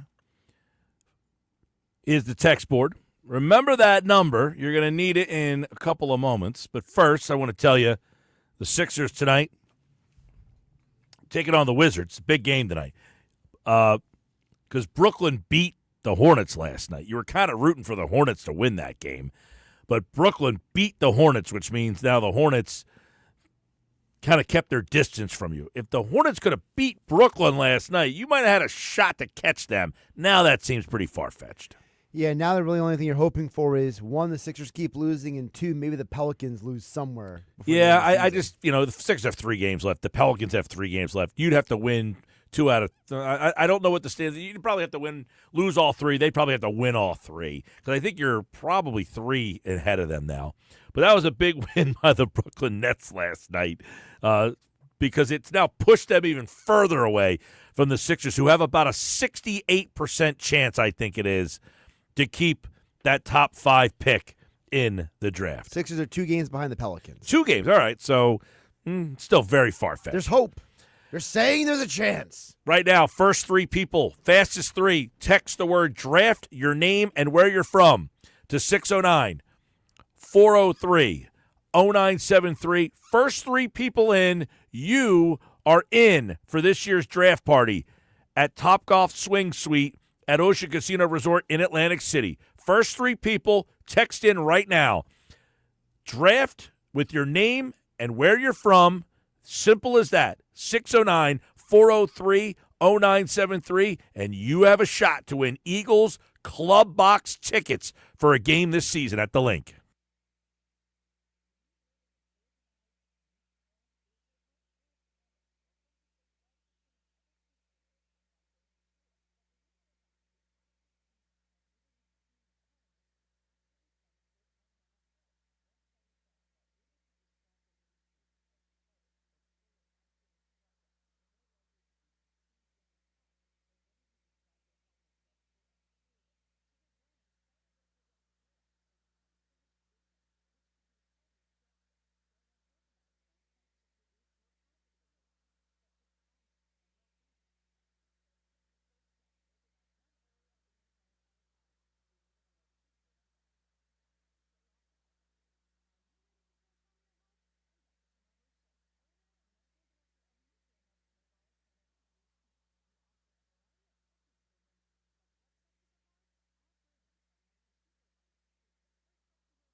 Football at 4 is powered by the Inside the Birds podcast. It's brought to you by Bet365. Whatever the sport, whatever the moment, it's never ordinary at Bet365. We had a lot of people just text in to try to get in, but the fastest three, it was Jim in Absecon, Kevin in Wildwood Crest, and Phil in Brigantine. You guys were the fastest three. Good job by you. We'll see you at the draft party at Ocean Casino Resort in Atlantic City. This year's draft party will be on Thursday, April 24th. That's the day of the first round of the NFL draft. The Eagles have pick number 32. We'll talk a little bit more about it with Jeff Mosher in just a moment here. You know, we've been talking a little bit about the draft. One of the things, we went down a rabbit hole this morning. I want to get Mosher's take on this because I think one of the things that separates the Eagles is they're willing to be boring on draft night. And the foundation of the team, it goes all the way back to 98 when they drafted Trey Thomas instead of Randy Moss. You could get a Randy Moss, and the Eagles at that moment, Andy Reid has the discipline to say, we're going to go with Trey Thomas. My whole life growing up, the Eagles had one of the worst offensive lines in football. I mean, awful offensive lines. And they don't always hit. Danny Watkins, Andre Dillard, they've had some whiffs. But Jeff Mosher will bring him into the conversation. I think that's what makes the Eagles such a fascinating conversation about the way they build their organization is they're willing to be boring. They will build the offensive line. They'll take their swings. They'll draft the boring guy. And they will make sure, because as we're looking at this draft and you're wondering, what do the Browns do at number 2? You know, whatever they do is going to be wrong, right? Because they're not going to take an offensive lineman. And that's generally what these bad teams just don't do. They don't be boring. They want to energize their fan base, and that's why they're bad. So there's a phrase going on around the NFL and NFL media lately, Mike. It's called eating your vegetables when it comes to the draft. And what the term simply means is when you're up and picking and you're building up your roster and you got first round, second round pick, right? There's always going to be a bunch of shiny toys. There's going to be some Ashton Genties. There's going to be some Malik Neighbors. There's going to be a Tyler Warren or a Colton Loveston from Michigan. And tight end, yeah. And it's you just start to imagine what your life would be like, what your team would be like if you had this nice, great, shiny toy, right? And we call the linemen, defensive linemen, offensive linemen, the vegetables. It's like, like you just mentioned, Trey Thomas, right? Great player, great, but when you compare an offensive lineman or a defensive lineman to the shiny toy, the fans don't get as happy about it. But the best teams eat their veggies, Mike. The best teams like the Steelers, like the Ravens, like the Eagles, of course, the Packers, they're not afraid to draft that O-lineman or D-lineman even ahead of time that you really haven't heard of, compared to the really nice, shiny toy. And that is what the Eagles have done well. Yeah, and you talk about Trey Thomas. Yeah, he wasn't like maybe not a Hall of Famer, but like, a Pro Bowl level guy. And that started this whole thing, right? That year they got Trey Thomas, they got John Runyon, and that kind of changed the whole dynamic of the Eagles as we know them. As I said, when I was growing up, the Eagles' offensive line was just wretched. I mean, like Ron Solt, you're trying to throw money at him. He gets popped for steroids. And then he got hurt. I mean, they just kept missing and missing and missing. You had Randall running around for his life back there. And even back then, you have no offensive line. You can't win. And I think, which makes this interesting is the Eagles have, again, their offensive line is pretty much all 5 spots you feel pretty comfortable in. Yes, the right guard's up for grabs, but they have been boring. And then that allows them to take the exciting guy when the time calls for it, instead of teams that build the opposite way. The Giants, they're in the 3rd pick of the draft here. They need an offensive lineman, right? That's what they need to do. The Browns, they need an offensive lineman. They're probably going to take Travis Hunter. Yeah, although Travis Hunter is the best player overall in the draft. So I would put that under the eating your vegetables because, A, he's the best player. B, cornerback is an important spot. To me, it's more like the overdrafted quarterback or like when you draft the receiver who runs like a 4.2, even though he may not be as productive as the one who merely ran a 4.4, like the Raiders are always known for drafting the fastest guy instead of the most productive guy. But yeah, you see it a lot of times. And quarterbacks fall into that shiny toy territory too, where you see guys who, and I guess Shedeur Sanders might be somewhat of an example of a guy who probably will get picked in the top, if not the top 5 or 10, 15, right? And you'll talk to people around the NFL and they'll say probably a second round talent, third round talent maybe. He's got some issues he's got to clean up, but he's going to get overdrafted. But the team that picks him, at least if you have a good offensive line, right, and you pick him, you can at least say, all right, well, we're giving him a head start. If you have a bad offensive line and you're picking Shedeur Sanders, who had a bad offensive line in college, right, I mean, you're not helping him out any. Like the Giants with Daniel Jones. Maybe he would have never been really good, but he certainly didn't get off to a great start getting banged around all the time. No, and they're almost in a no-win situation because they need a quarterback. There's not really a quarterback. They don't love the Sanders, and now all of a sudden, what do? You probably go with a defensive player, and that really hasn't worked out for teams in the draft either. These teams like, okay, I have Myles Garrett. That's great. I can't win with Myles Garrett. I'm constantly losing. Teams like Houston, they took Mario Williams with the number 1 overall pick. That didn't work. Trayvon Walker, you've never really seen that work out for teams either. It makes what the Eagles do even that much more impressive.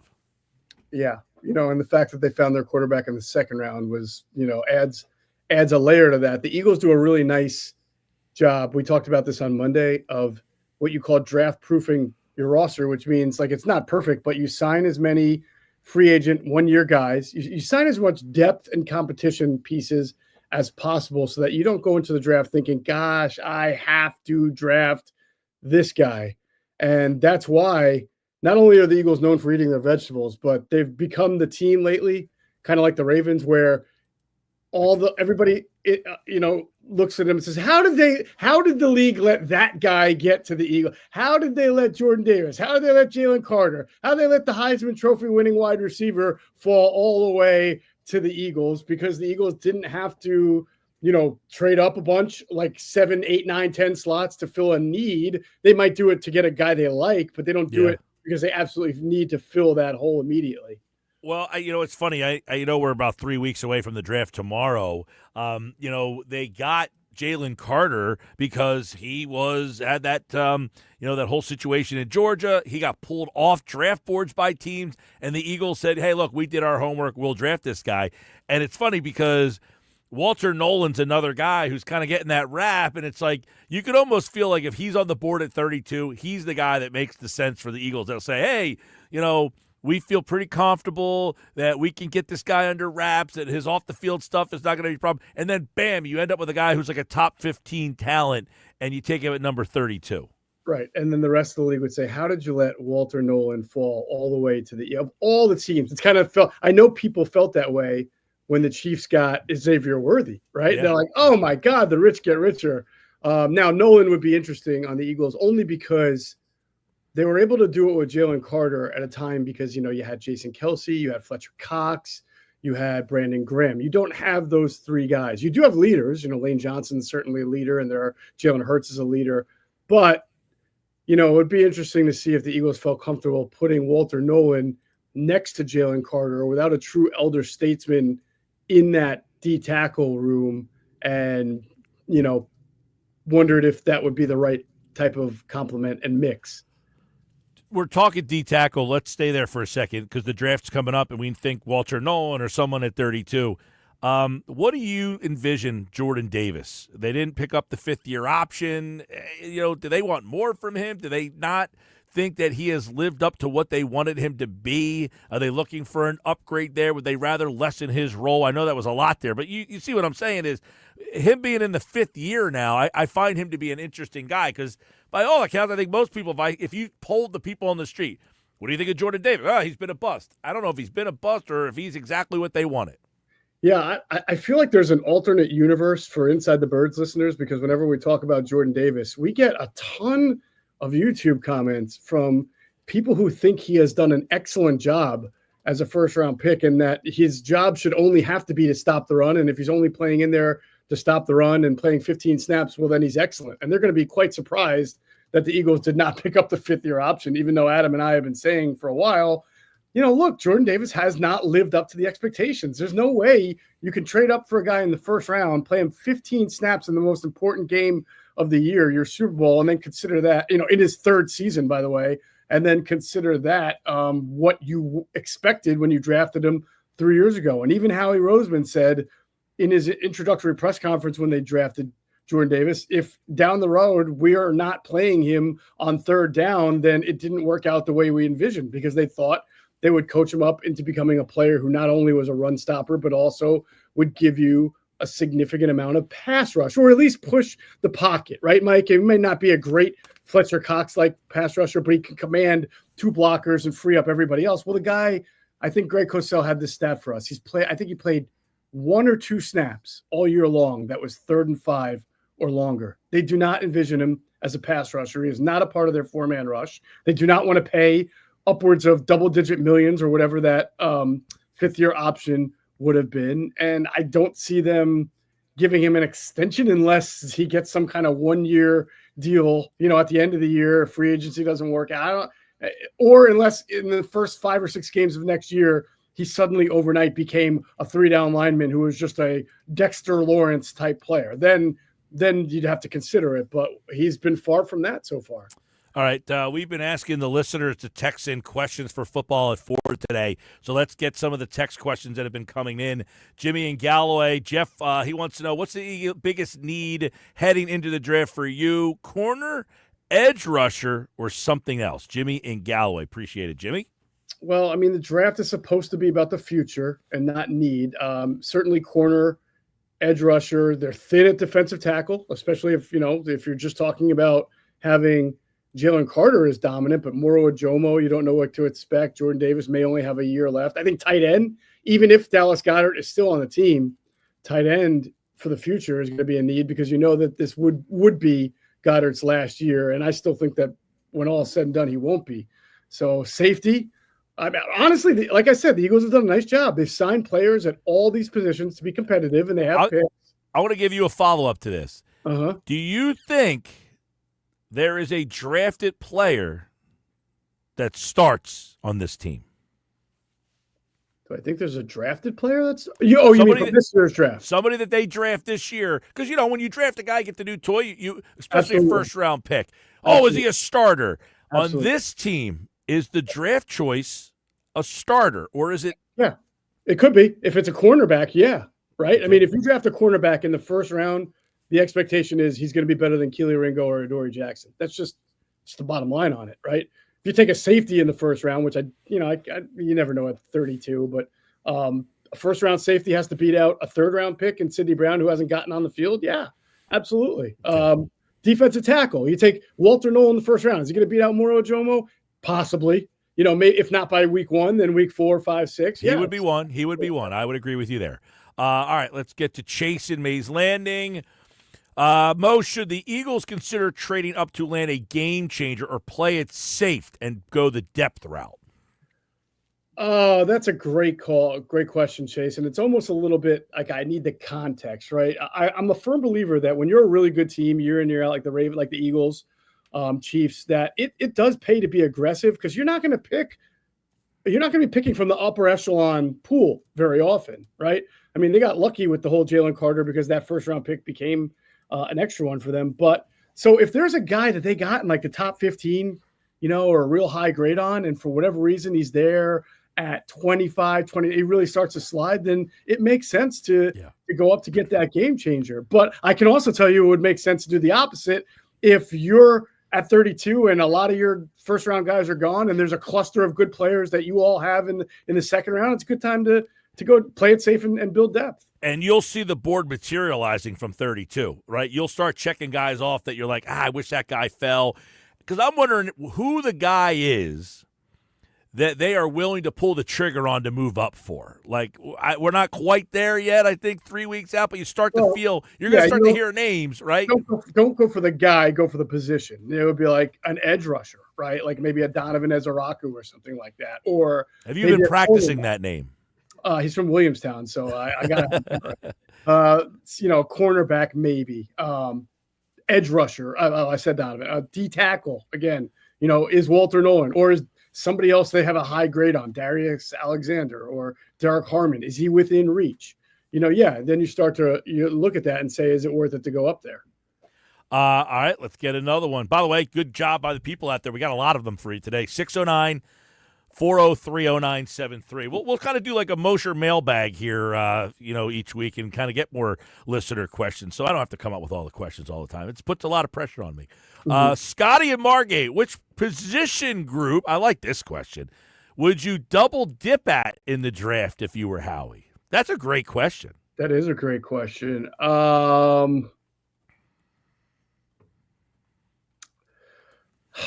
That's D tackle maybe because it's a very strong. I guess what he's asking is like 32 and then again in the second round, same position. Right. Yeah. No, D tackle probably. I would do that there. Maybe. Well, I could see them double dipping a tight end as far as second round and maybe a day 3 guy. I don't think they would do it like back-to-back rounds, like second and third. That you would never do that for a tight end, but certainly D tackle or edge. I think that those would be. I'm sorry. And also offensive line. I mean, you need a future replacement for Lane Johnson at some point who could, if he doesn't start, serve as your swing offensive tackle. And you could also certainly bring in somebody to compete at guard with Steen and Kenyon Green. All right, let's see. Let's get Matt in Summers Point here. I'll try to get that up on the screen. There we go. Which new free agent addition are you most excited to see this fall? Matt in Summers Point. Well, it's going to be interesting because I excitement is different for different people. I had zero excitement for this guy until Nick Sirianni started raving about him. But Avery Williams is a guy they brought in because he has played running back, cornerback, and returner in the NFL. Now he hasn't played corner in a few years, and he's taken a couple just running back snaps for the Falcons 2 years ago. He's mainly been a return specialist, but Nick Sirianni went out of his way to say he's going to be in the running backs room, which means he ain't going to be, I don't think, like this ball carrier. He's too slender and slight of frame, but I think that they've got some kind of offensive gadget weapon type, in mind for him, along with being a punt returner and a kick returner. So I'm excited about that. And as far as like the main bigger names, it's been tough because like we've seen Adoree Jackson, AJ Dillon's got to stay healthy. My answer is easily Ojulari. Oh yeah, that's a good one. I forgot about that. Ojulari would be 1A to my Avery Williams. Yeah. Gotcha. All right, let's go to Phil in Brigantine. Mike and Jeff, if one of the top 2 tight ends drops to the 20s, do they move up?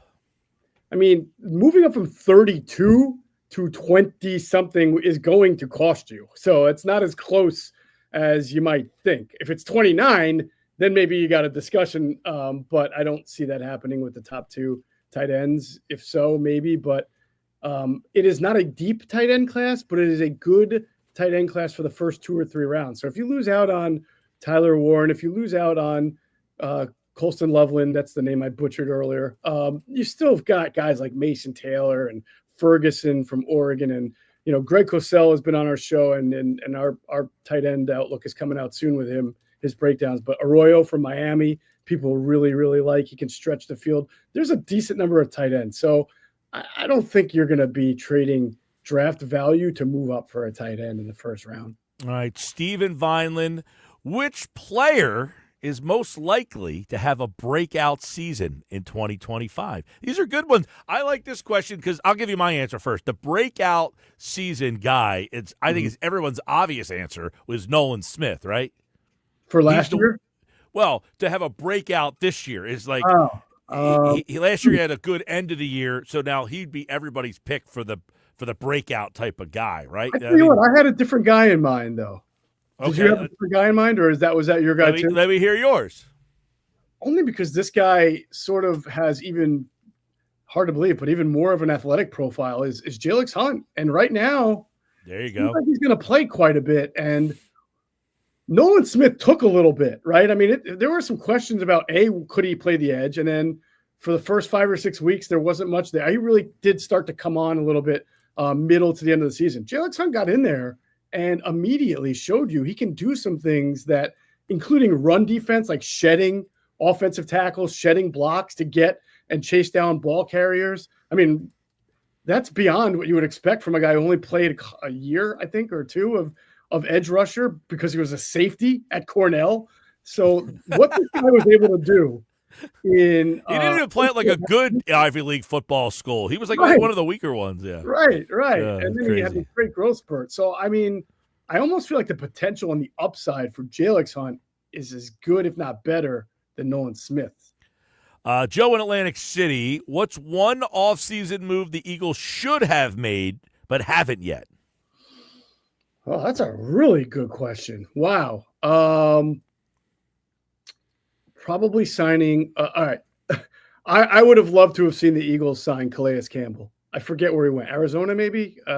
He went somewhere that I think he's already been once before. But this is a guy who can play all along the line. He can give you that sort of nose shade that Jordan Davis has played. He can play the 3. He can play the 5. He's a veteran. He's a great guy, great leader, good human being.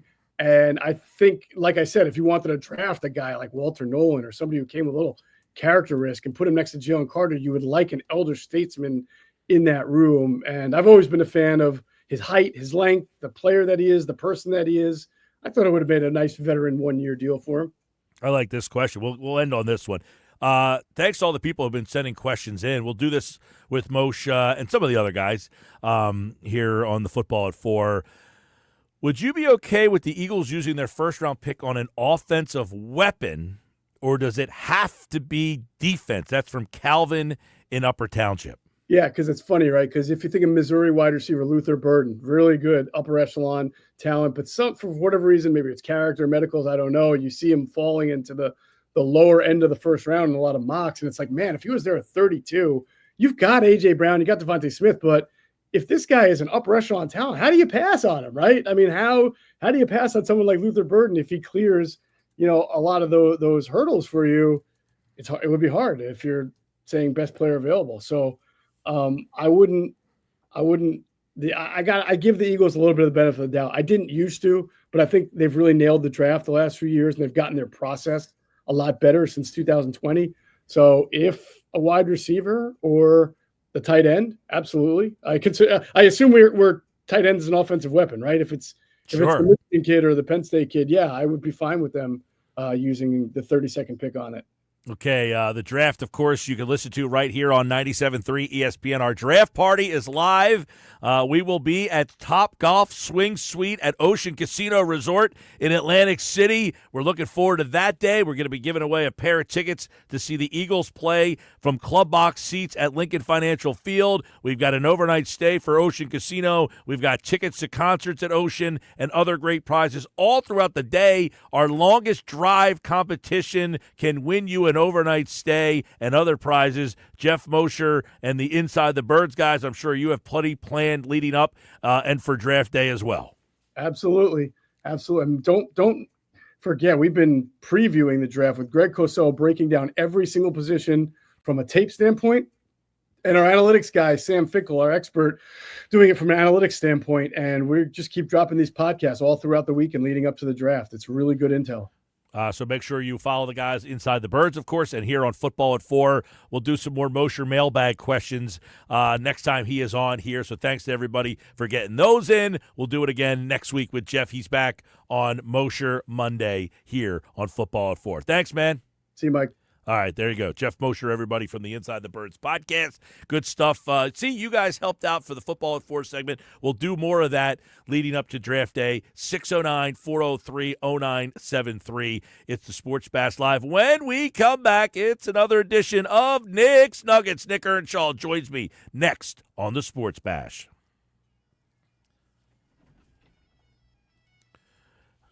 Hey, there's that contest sounder. Your cue to call. It's right now. 609-573-3776, 609-573-3776. Caller number 7. You are in for this year's Eagles draft party, where you can win club box tickets to see the Eagles at Lincoln Financial Field. One more opportunity right now at 609-573-3776. 3776. You must be present to win at Ocean Casino Resort inside Topgolf Swing Suite, live on the day of the draft, Thursday, April 24th. We'll have overnight stays to Ocean Casino gift cards, tickets to shows, and more. Caller 7 right now, 609-573-3776. Caller 7. Good luck. Nuggets are next.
432, Sports Bash Live with you. I'm Mike Gill. Knicks Nuggets are on the way in just a second. They're brought to you by The Hub. Gear that works as hard as you do. Got the Phillies lineup just came out a little while ago. Get that up for you for the first time today, which goes back to Schwarber at the top of the lineup. He is the leadoff hitter yet again. So he goes from 4 back to 1, something that we can get into here on the Sports Bash Live on 97.3 ESPN.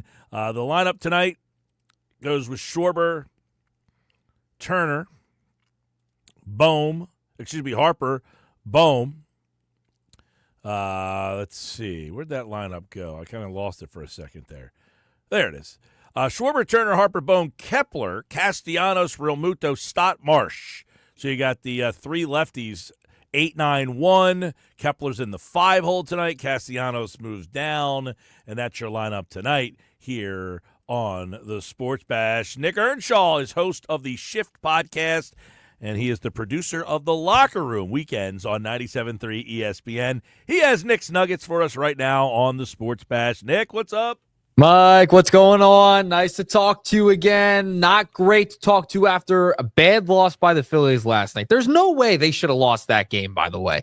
We'll get into it in a second, but I do have to address something as well.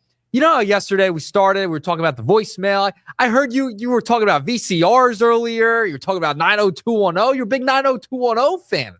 I did not know this. Big time. I love 90210. I was a big Melrose Place fan. Yeah, those were my college days, man. That's interesting. I didn't know. And you record what you record on the VCR? You had the tapes. We're going way back now. I had the tapes each day. You know, you did Monday Night Raw on Monday. You had the 90210 Melrose Place on Wednesdays. You had, Thursday night, I think it was SmackDown, all that stuff. You had all the VCRs. You had to switch the tapes, and then, you set the VCR for the time. You had to set the time, you start a show. You had to start the VCR maybe 2 or 3 minutes ahead of time so it would start rolling, and then you had to end it for 10 minutes after the show was over so it didn't just stop and cut you off.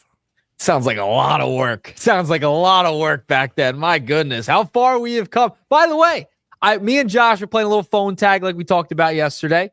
Left him a voicemail yesterday. I haven't left the voicemail. Per our discussion yesterday here on the Nuggets, I finally left the voicemail for once. And Josh can attest to it. I think it was a solid voicemail. Very nice voicemail, and I think it was good. I think I should start doing that more, maybe. The voicemail is an annoyance, though, because you actually have to go find it, play it, listen to it.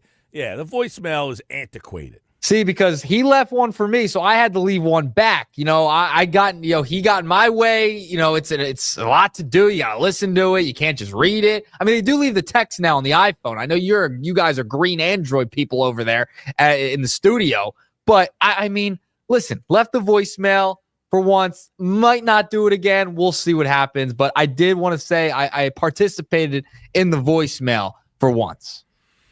Yeah, I can't remember the last time I left a voicemail. There is no scenario where I feel I need a voicemail. If I can't reach you, I will shoot you a text. Hey, give me a call back. That's all you need to do. That's all you need to do. Do the follow-up text. No need for the yapping, the talking. I don't need it.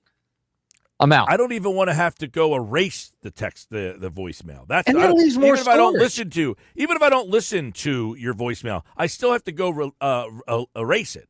Yeah, it's too much work. Out on the voicemail. Left one yesterday. May never do it again. May do it maybe one more time in my life. Who knows? We'll find out. I'm going to stick to the text messages, but we're going to get into these Nuggets real quick. And I want to talk about Alec Bohm. Now, I know everybody is jumping on the Alec Bohm. He stinks train. We're tired of him, blah, blah, blah.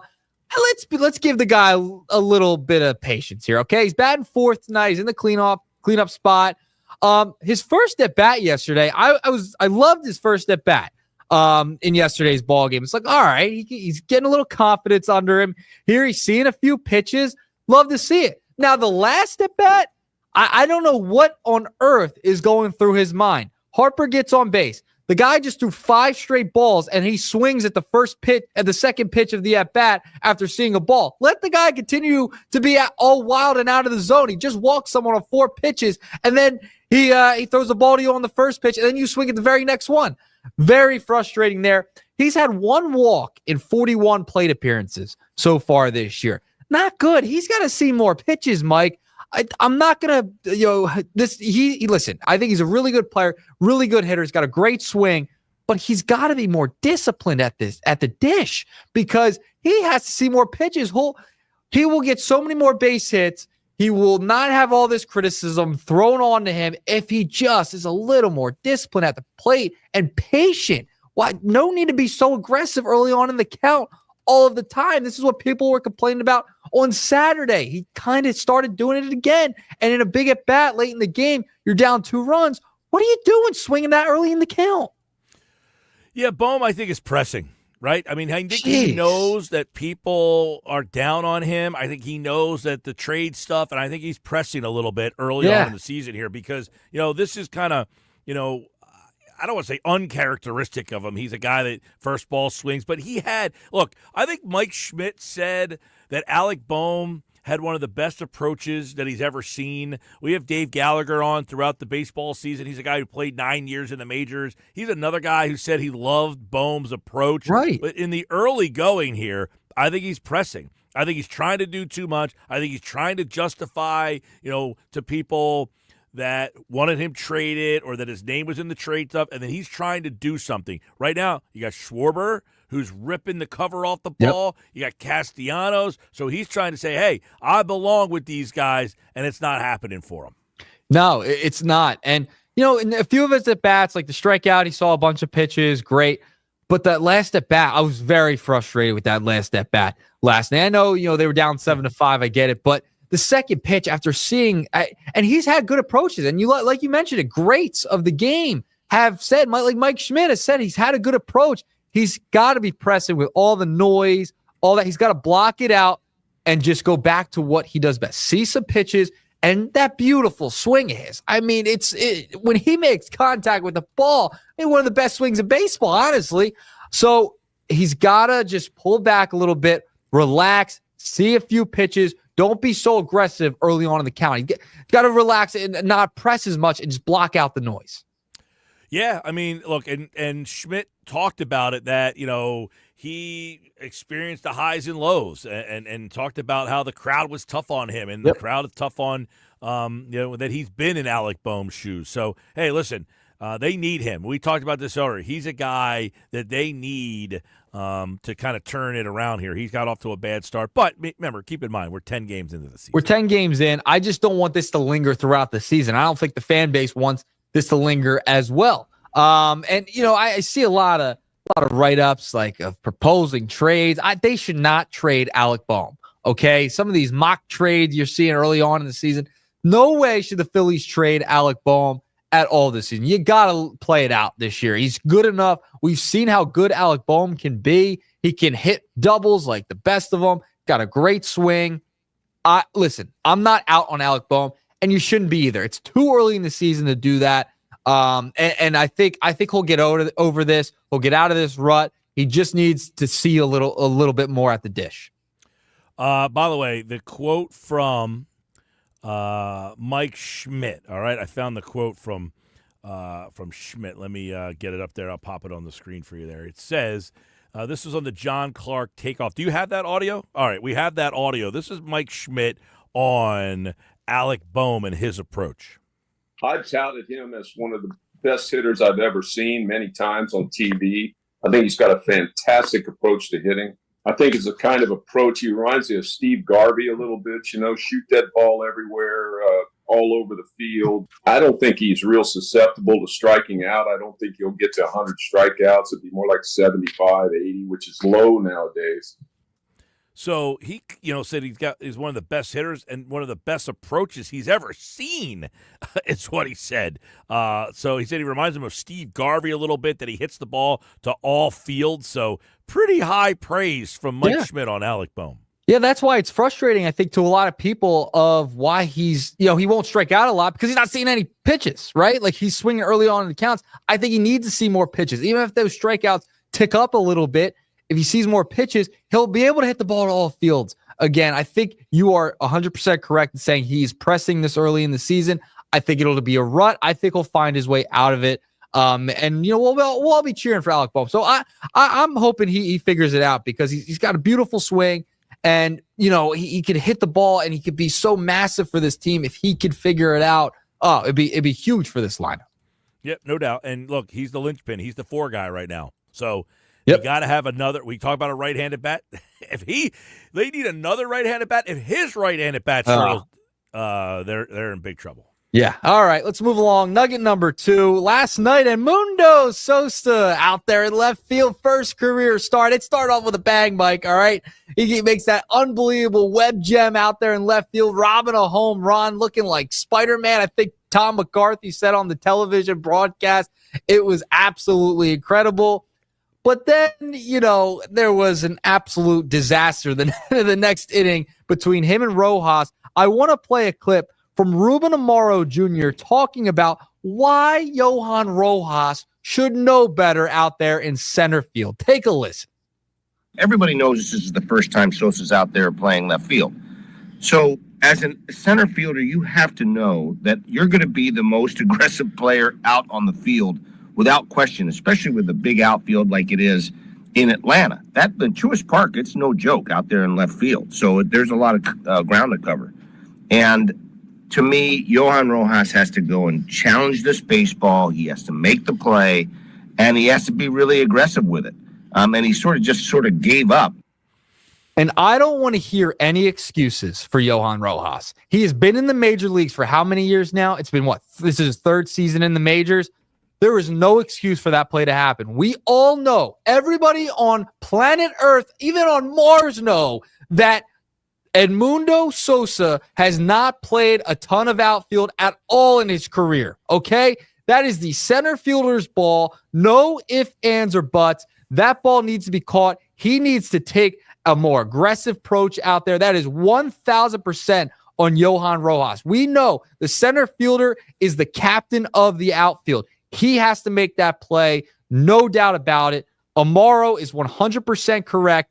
And that was a bad look from Johan Rojas. That made Wheeler pitch a few more pitches, gave up some runs after that. That is totally on Rojas. I'm not blaming Edmundo at all. Now, Edmundo, I was talking to somebody yesterday. The arm strength doesn't look great for left field, okay? I'm not in love with him playing left field all the time. As a utility guy, love it. But in that situation, we know he's inexperienced in left field. Rojas needs to be a leader. And if he's not going to help out with the glove and be that captain out there, then it just proves the point that Justin Crawford needs to come up. Well, listen, there's no doubt about it. This is Rojas' fault last night. I didn't hear if he had a comment on it last night or what was said after. And I know that there was some they insinuated that Sosa was saying, "You get it, it's yours." That's the left fielder can't tell the center fielder it's on you. But that being said, he says that because the center fielder is not demonstrative enough to take charge and say, "That's my ball." This is why you teach kids at an early age just to be the man on the field with the it's mine. And this way there's no doubt whose ball it is. And that's where Rojas, look, the ball dropped and almost hit him in the foot. I mean, so there's no reason he shouldn't have been camped out under that thing with his arms out saying, "I got it." So he's telling the new guy who's never played outfield before, "I got it. Don't worry. You don't have to come any closer. Stand your ground. I got this thing." It's 100% on Rojas. No questions asked. That being said, I think this is a one-time thing. I think Rojas probably learned his lesson, probably understands, hey, I got to be more – it's more my ball. He's never played out here before. That's the challenge, for the people who are like, just stick Sosa in the outfield. Look, he can play the position. He'll catch the ball. He made a razzle-dazzle play. He had an adventure on one of the plays. He ended up catching it, but it wasn't the smoothest catch in the world. Then there's one that dropped. You have to understand. And here's the problem I have with this. Is Sosa a nice player? Yes. I'm not knocking Sosa. But is Sosa really the answer to the right-handed bat that they're lacking in the lineup? Is playing him in the outfield half the time changing the dynamics of this team's ceiling? No. So you're putting a guy out there who you're dealing with an adventure potentially in left field from time to time. I think he'll catch the ball if it's hit to him. He might make a great catch. But you're going to have something like that happens that you just cannot afford. No, and listen, Rojas took ownership after the game. It's fine. They're great. You're going to learn from something like that, but that can't happen in the major leagues. It just can't happen, especially on a night when as a teammate, hey, Edmundo has not played a lot of left field or outfield at all. Okay, it's his first career start in left. He made that great catch. Awesome. I still have to be the leader in center field, and it just shows that the outfield's an issue right now. Center field and left field are an issue. I know you're out on Marsh at this point. He can't hit lefties. I don't know where he's at right now. What do you do with him? Kepler has not been great to start the season. You're putting Edmundo out there. Listen, he's a great utility guy. You can move him around. He can help you out in left field every once in a while. Great. But this moves me to nugget number 3, and it's why Justin Crawford has to come up. He had a great night last night, a few hits. His batting over 300 now down in the minor leagues in AAA. I heard you and McGarry talking about it earlier. I think you got to try it sooner rather than later. I know it's early on in the season, but I think you want to try and figure out this outfield issue early on and say, hey, if Crawford's ready, let's just bring him up and throw him into the fire, because this could help us at the trade deadline and figure out what our vision will be going into the deadline making moves, because the bullpen, you might have a problem there too, and you might have to extend resources to go out and get a bullpen arm too. I think you fix one of the problems early on in the season, give him a shot. I know he's a lefty, but who cares? You drafted him. He's played well in the minor leagues. He's in AAA. I think it's good. You're moving closer and closer where you got to do it at some point. I'm all for giving the young guy the shot. Here's the only issue with that is if you give him the shot and he is not ready, you basically are exhausted. You're out of options here. So as much as everyone's like, Crawford, we're 10 games into the season here. I think you're really playing with fire, and I'm all for it. If he's the player, the best player, I don't need to see Marsh anymore. I'm done with Marsh. I know what he is. He's fine in a platoon. You do not have a complement to him in a platoon. So on this team, he doesn't really work in a platoon because you don't have a right-handed complement to him. Rojas is just not a big enough offensive weapon to be in a part of the platoon. If you bring Crawford up, you've now basically said Rojas is out of our plans and he's gone. And now you got to decide what to do with Marsh. Now, we talked about earlier, if you trade Marsh, can you get a similar deal that you got for Austin Hayes last year? Hey, I'll give you Marsh. You give me a relief pitcher that is like a Sir Anthony Dominguez, a guy who's maybe had some closing experience. Now he can pitch in higher level situations. If that trade's on the table, I think you make it. The problem becomes, you bring Crawford up here, what do you do with Marsh if you can't trade him? Rojas has no trade value. Nobody's going to say, hey, I'll give you. People are texting in, oh, you got to trade Cody Clemens and Rojas. What are you getting for Cody Clemens? I mean, come on. Again, he's a 4A player. He has no value. You can't just throw two lousy players in a trade and hope that someone's going to give you something in return. So you want to trade Cody Clemens and Rojas? Great. Expect to get back a single-A pitcher. That's not helping this team. Cody Clemens, Crawford would help this team. He's left-handed, and that would worry me, is that if he struggles against lefties, now I've used him, and he didn't succeed right off the bat on a team that has World Series aspirations. That's all. Yeah, I hear you. Listen, I think it's something they have to try. You could platoon maybe Kepler and Marsh out there in left field. Can't platoon Kepler and Marsh. They're both left-handed. I know, but what else are you going to do? What else are you going to do? You don't have a right-hander. You're going to have to be a lefty-heavy lineup at that point. But it is what it is. I think you got to bring up Crawford. They're going to have to make a move at the deadline. Anyway, it might help out in the long run. Mike, 3-pack of Nuggets. 3-pack of Nuggets. Good last nugget there. Got us thinking about some stuff. We'll do it again tomorrow right here on the Sports Bash. Coming up, We got Rye or Cy. A lot of stuff to dive into in the next hour. Don't go away. More Sports Bash coming up.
5 o'clock, driving you home, Sports Bash. What's up, everybody?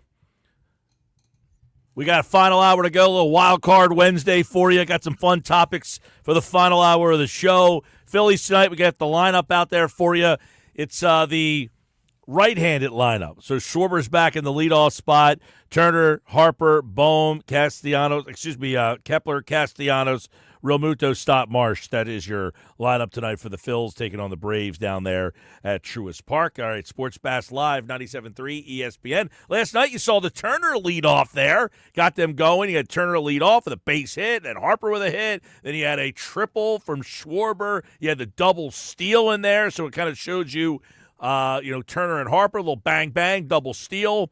So you saw that last night, but tonight you're going to go Schwarber back to the top of the lineup. Now, he had a big night last night hitting in the 4-hole, triple, home run. He ripped the ball last night, but he's back in the leadoff spot tonight for the Phils. Ryan Rothstein's back for more Rye or Cy this hour on the Sports Bash. Little wild card Wednesday, we'll call it here.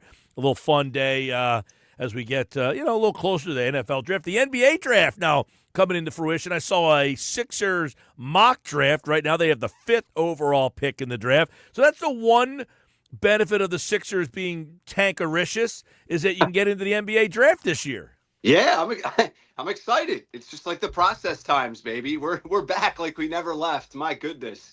But yeah, dude, it's exciting for a few reasons. Obviously, they're going to have a great high pick, and they maybe, we'll see where they land. Is it likely they get the number 1 overall pick? No, but there's a chance. They essentially have the third best odds to get the number 1 overall pick. There's 3 teams with the same amount of odds, and then the 4th and 5th team. So the Sixers right now, they're not that far off from potentially getting 1, and if not 1, who knows, MG? Maybe they get, a top 3 pick at least. Yeah, well, it's exciting. Yeah, they're up to about like a 65% chance to get a top 5 pick. So that's the one benefit. Now, look, there was a time where I just didn't think they could be bad enough to get in position for the number 1 pick. They have exceeded my expectations. They have been really bad. Yeah, I remember calling it out a while ago. Like, hey, they have a shot. Now, at that time, I didn't know what their plans were. They weren't this bad. They didn't officially decide to tank. But once they decided to officially tank, man, yeah, it changed things. Now, unfortunately, no one's excited and no one gives a you-know-what. Understandably so, between the Phillies having all the attention just coming off the Eagles Super Bowl and the Sixers being the Sixers. It's not like there's excitement around the Philadelphia area about this 76ers team right now. That's, they still have a lot of work to do to win this fan base back over, is my point.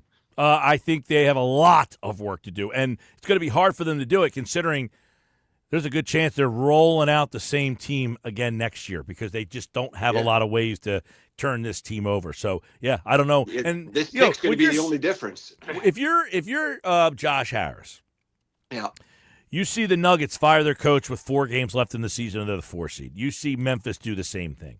How do you look at this roster and this team and this season and the money you spent and say, run it back?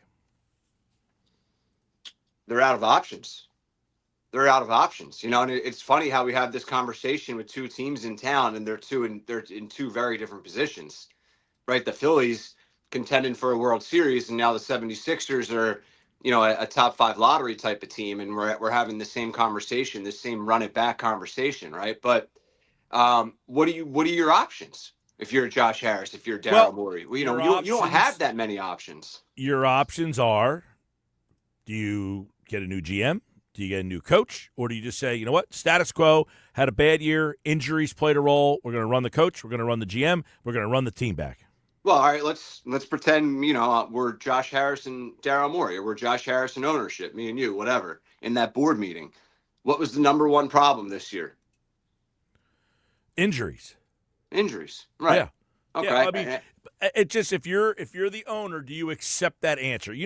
People who generally run businesses are irrational, illogical. They just look at lines. They look at numbers. We failed this year. Why? Well, we had injuries. I don't want to hear excuse. I don't want to hear injuries as an excuse. You know what I'm saying? Like, you wonder if he's at that point where he says, I don't want to hear it anymore. It's always something with Joel. Well, we're stuck with him. We can't trade him. He makes too much money. So he's got to come back. Well, what about Paul George? He doesn't rely on a lot of trade value, so we either bring him back and hope he's really good, or we're going to get pennies on the dollar. Yeah, I think that's fair. I think that would be concerning if that is Josh Harris's actual, stance, that injuries, that answer is unacceptable. Sometimes that answer is unacceptable, right? But sometimes it's just overwhelmingly the only answer that you can't even pivot to another answer or another reason without having injuries be the mainstay in the top of the forefront of your mind, right? So for me, I think they need to have a short-term plan and a long-term plan. You say, all right, we run it back this year. Let's try and get Joel Embiid back on the floor, and let's try and one of two things, get his trade value back up, or we try and see where his role is moving forward with the Philadelphia 76ers. How much blame right now on April 9th do you say I'm blaming Daryl Morey and he needs to go? Zero. Okay. I can't blame front office members anymore. I can't. I look at what Daryl Morey's done, and I think he's done a heck of a job, man. I do. I don't. The number of bleep storms that he's sailed us out of is beyond impressive, and he unfortunately doesn't get the credit of sailing us out of all of those bleep storms because of just the reality and the results that this team has been giving us. He's a hard one because I agree. I think he's done a really good job.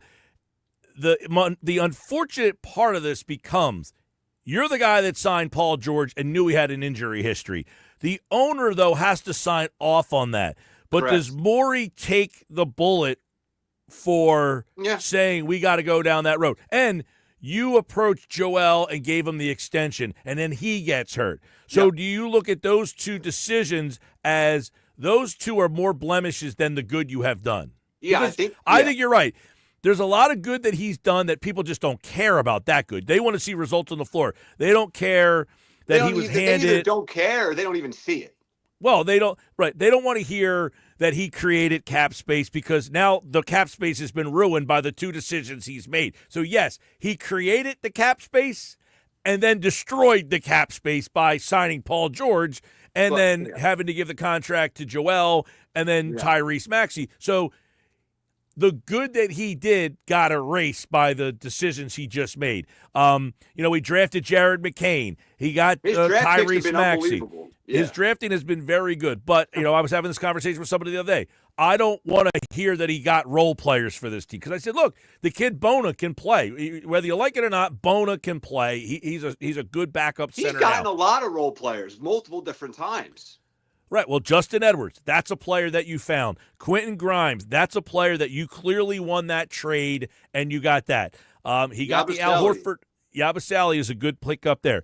The Al Horford deal, everybody was lauding him for getting rid of that contract. Well, now it's almost biting you in the rear end because 5 years later, you might lose. If you lose that draft pick, people are going to blame him for that. Yeah, but at that time, the fact that he maneuvered us out of that Al Horford contract was unbelievable. I mean, Al Horford at the time, we're saying you're sending him out the pasture. The dude can't get up the floor. And obviously it just wasn't a fit here. But to get out of that contract, to give him the $80 million at that time, and then he couldn't play a lick, and he found his way out of it. He got out of the Richardson contract. Richardson couldn't play a lick. You gave him a ton of money. You got out of Ben Simmons. You got out of Tobias Harris. You got out of James Harden. I mean, he's gotten out of contract after contract after contract after contract that were all crap. I mean, he didn't really get out of Tobias Harris. His contract just expired, and they chose not to bring him back. Yeah, that's fair. I was on a roll, but I'm on a bender. Yeah, but back to what we were saying. I don't look at, if Josh Harris wants to make him the scapegoat, that's one thing. For me, that's an ownership decision. The Paul George signing is an ownership decision. The Joel Embiid extension at that time is an ownership decision. So if Josh Harris all of a sudden wants to throw both hands up and be like, whoa, bro, I don't know what you were doing, and make him the public scapegoat, then maybe he does that. But let's be real. I agree. I agree with that point. Morey doesn't just go in and say, hey, I'm going to sign Paul George. This is the deal.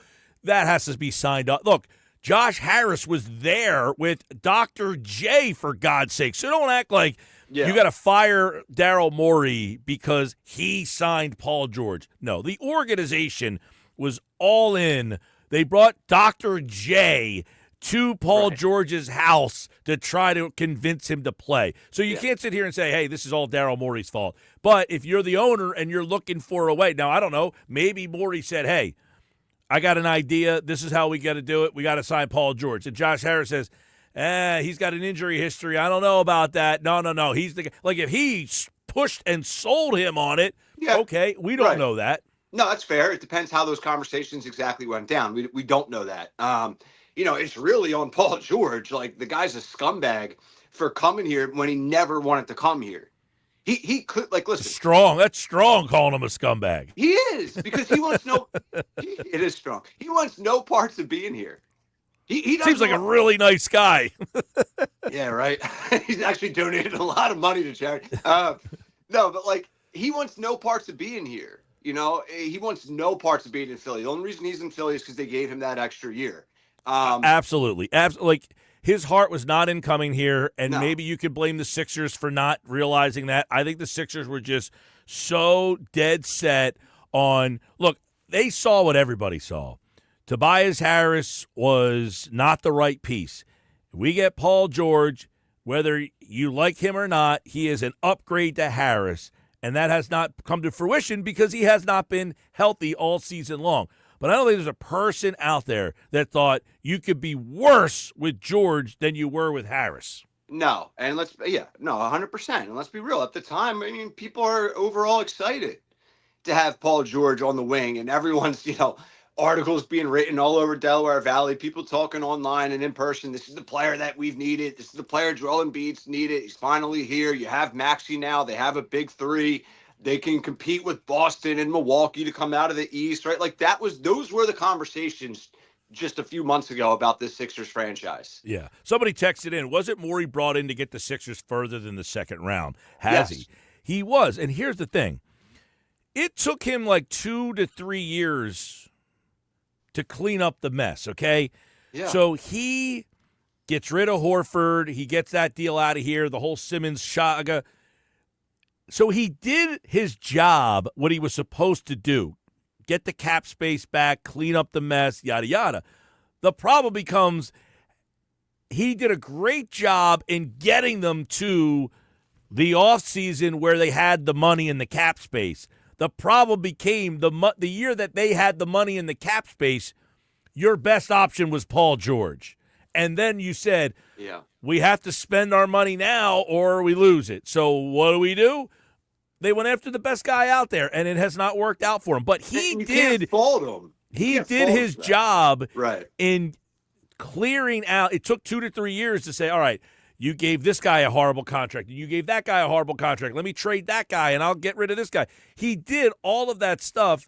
So now he set himself up. The problem was he set himself up, and the year that they had the cap space, Paul George is your only real option, and he's hurt, and he can't play. So were they supposed to get out of the second round? Yeah, but if Paul George and Joel Embiid are healthy, I think most people think they do get out of the second round. Right, bingo. If Joel Embiid's healthy, forget Paul George, right? I mean, if Joel Embiid has been healthy since Daryl Morey's tenure, could be a different result in a few of those series. So it's like, is this on Daryl Morey? Like, anyone listening, that texter, go Google Basketball Reference, the 76ers roster, Daryl Morey's first year. Like, seriously, go look at Basketball Reference, Daryl Morey, his transactions in Philly throughout his tenure and what he's had to do to position them to either get out of contracts and bring in new talented players. I mean, I think you can research that and then you say, man, is this really on Daryl Morey? There's been a lot of bigger issues and concerns here. Yeah, again, this goes back to, I think people are judging him more on the Paul George signing than anything else. Yep. And it's fair, but our like we sort of started this conversation. Okay, so what do you do moving forward? Right? I think you need to sit down with Paul George and you need to say, listen, bud, if and whenever you get healthy again, are you invested in the 76ers? Right? Because maybe he's not. And if he's not, then there's a whole different conversation and a whole different plan for your future. Definitely, 100%. Paul George, do you want to be here, or should we facilitate? Can we give you? Do you want us to give you permission to go find a trade? And the problem would be, I just don't think there's a lot of value. So you have to ask yourself, are you willing to take pennies on the dollar? You're trading a max deal, so you got to take a bunch of crap back in return, big contracts, probably injured players, X, Y, Z, and then you're basically going back to trusting Morey to untangle the web. So you're giving him another bite of the apple, saying, hey, you got us out of this mess the first time. I'm going to give you a chance to do it again. Oh, and they do have an opportunity to rebuild, right? And maybe Daryl Morey doesn't want to do that either himself. Like maybe Daryl Morey doesn't want to, if Paul George comes to them and says, I want to trade. Maybe he doesn't want to go through a rebuild, Daryl Morey. And maybe. No, but I would say this, and this is why I think the Sixers are in an interesting position. Let's say they just wanted to get rid of Morey. Hey, you signed George. It's your fault. I blame you. Fine, I'll play along with that. Yeah. You also drafted McCain. You also drafted Maxey. You also got, you drafted a Dembona, who's a nice player. You signed Justin Edwards as an undrafted rookie free agent. He has found talent. Big time. Complementary pieces now. Yeah. Do you want him around to make the 5th pick in the draft? I think you probably are saying his record as a drafter, I want him to be the guy making that pick because he has shown that he can find guys in the draft. Yeah, absolutely. But he's also, I don't know what his all-time record is as a drafter in the lottery or with a top 5 draft pick. Listen, if you're a good talent evaluator, you're a good talent evaluator. I mean, that's the bottom line. I'll say that. But, I don't know. I think it's an interesting question. Because how long does Daryl Morey want to be around himself, like I just sort of insinuated before? So I think my answer to your question is yeah. Like I want Daryl Morey making this decision. Absolutely. Wouldn't you? Well, and I would say, yeah, his draft record. Now, you're right. I don't know that he's ever drafted this high in the draft. I mean, generally his teams have been very good, whether you like him or not. In the back end, Yeah, he does a good job. Right. He does a good job at finding guys in the 20s, in the 16, and then in the second round. Now you're saying, hey, now we want you to pick a guy in the top 5. I think that has got to be taken under consideration of why they might elect to say, hey, he's done a really good job in finding talent in the draft, and we're 5th in the draft. We can't miss on this pick. We're going to keep him. Yeah, absolutely. And let's not, 5th could be the worst, that position they're in. They could even be 1, 2, 3, or 4. And this draft does have talent. So I'm not going to say it's an easy automatic home run type of a pick, but it could be a fairly, easy pick for the Sixers team to make. Mm-hmm. But it is going to be interesting, right? Because what kind of pick do they make? Do they elect for an older type of player? Do they elect for a younger player with more potential and more of an unknown, more of a risk, right? Like these are the things that they do have to weigh at that number 5 spot. No question. Like I'm looking at mock draft. I love the fact that the Sixers are in the lottery. It's the one underlining thing that this mess has happened is that I miss the NBA draft being such a big part of my sports existence for the last. The Sixers have not been in the draft lottery for years. Going back to the Fultz draft. After the Fultz draft, they have been a playoff. They have been a playoff team. So it's been that long since they've been relevant on draft night. But somebody texted in here says they are a worse mess now than when Morey got here. You can't say that. Do you blame Daryl Morey for that, dude, or gal? I say for this year, sure. But this team, they just absolutely quit on. The whole organization quit on this team. They saw the writing on the wall. They could not lose that draft pick to Oklahoma City. So to say this team is a worse man, but Paul George, it's all predicated on George and Embiid. Now you might say, I don't trust them. Yeah, it's on Embiid. I would love to come back with the question. Okay, if Daryl Morey never arrived, would we have paraded down Broad Street over the past 3 or 4 years? If Daryl Morey never came here, is this a perennial Eastern Conference champion? No, nothing would have changed. Honestly, it only could have been worse, potentially. That's how I look at it. Daryl Morey is not to blame here. Maybe he made mistakes. He's definitely made mistakes. But the bottom line is Joel Embiid has failed this team with health. Yeah, look, this goes back to this season was a total disaster based on the fact that Embiid has been healthy, to which everyone in the car listening is saying, he's always hurt. Yeah. Okay, we get that. But if he's back to playing again and like he normally does and he's an MVP candidate and you're in the playoffs, is Paul George healthy with them? Because if Paul George isn't healthy, then yes, you have another situation next year where you're going down potentially. And if we're having the same conversation next year, then yes, they are a bigger mess than they were. But you can't say that if these two guys are healthy. Our conversation right now is, are they the 2 seed? Are they the 3 seed? Are they the 4 seed? What are they playing for tonight? Yeah, exactly. Because the game against the Wizards tonight, you win that game, and you're saying, hey, if you win that game, you might pass the Knicks for the, that's what this comes down to. So it's easy to be the guy who's kicking dirt on them when this season has gone so awry. And we all acknowledge that. But come on. You saw what happened here. Embiid got hurt. They shut him down. They shut Maxey down. They shut George down. And then they started pulling. When you're at the point where you have to sit Quentin Grimes because he's too good. Right. Yeah. I mean, they have been in full-blown trust the process tank mode for months now. And even when they weren't, this season was not necessarily going well. And it had nothing to do with Daryl Morey sitting in his box, at the Wells Fargo Center. So, no, we can't talk about Daryl Morey being the concern here at all. I have a list of issues, and I don't know if Daryl Morey cracks the top 10 of legitimate issues over the past 3 to 4 years with this franchise. Well, honestly. I'll tell you what they did pivot to, and I'll give him credit for this, is he said, look, I'll pivot to let me try to get some talent that I can now utilize moving forward. He trades away Caleb Martin's contract, which was a 4-year deal, by the way, and gets Quentin Grimes, a free agent. So he gets out of that Caleb Martin. And I liked Caleb Martin. At the time, I actually did not like that Daryl Morey move, and it's proved to be great. Yeah, well, I loved when they signed Caleb Martin in the offseason, Me too. And he was a complete disaster. And for them to trade him and that contract away and end up with Quentin Grimes, that was a really savvy move there. They tried to do the same thing. Jared Butler, let's see if you can play.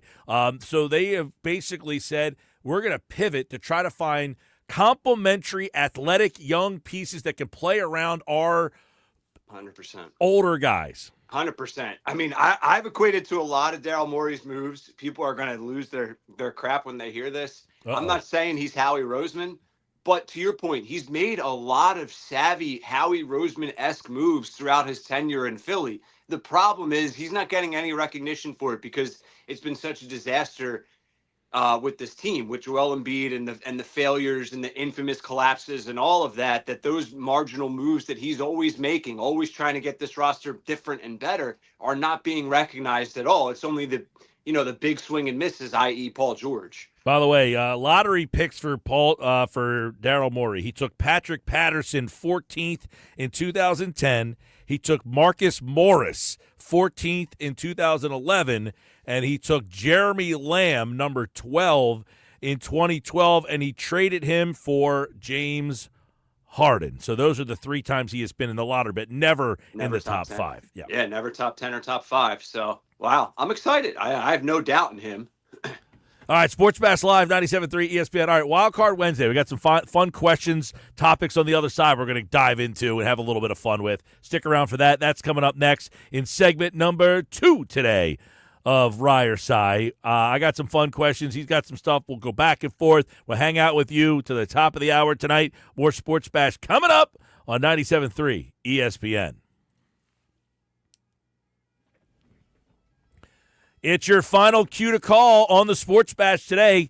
Caller 7-609-573-3776, 609-573-3776. Caller number 7 right now. You have a ticket to this year's Eagles draft party at Ocean Casino Resort in Atlantic City at Topgolf Swing Suite. We will be live, the show in its entirety at Topgolf Swing Suite, and we'll have with us a pair of Eagles Club Box tickets for a game at Lincoln Financial Field. Plus, we'll have other great prizes that will be given away every hour on the Sports Bash. An overnight stay at Ocean Casino Resorts, Ocean Casino Resort gift cards, and tickets to shows this summer at Ocean. You must be present to win at Topgolf Swing Suite at Ocean Casino Resort in Atlantic City on the day of the draft. Caller 7, good luck.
All right, Ted in Egg Harbor Township. Congratulations, Ted. We'll see you at the draft party this year.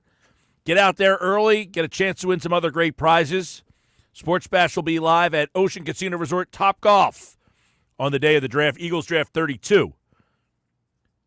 I'm Mike Gill. This is the Sports Bash. Time for more Rye or Sigh, segment 2 for today. We'll have a little fun on the show. Get you ready for Phils and Braves tonight.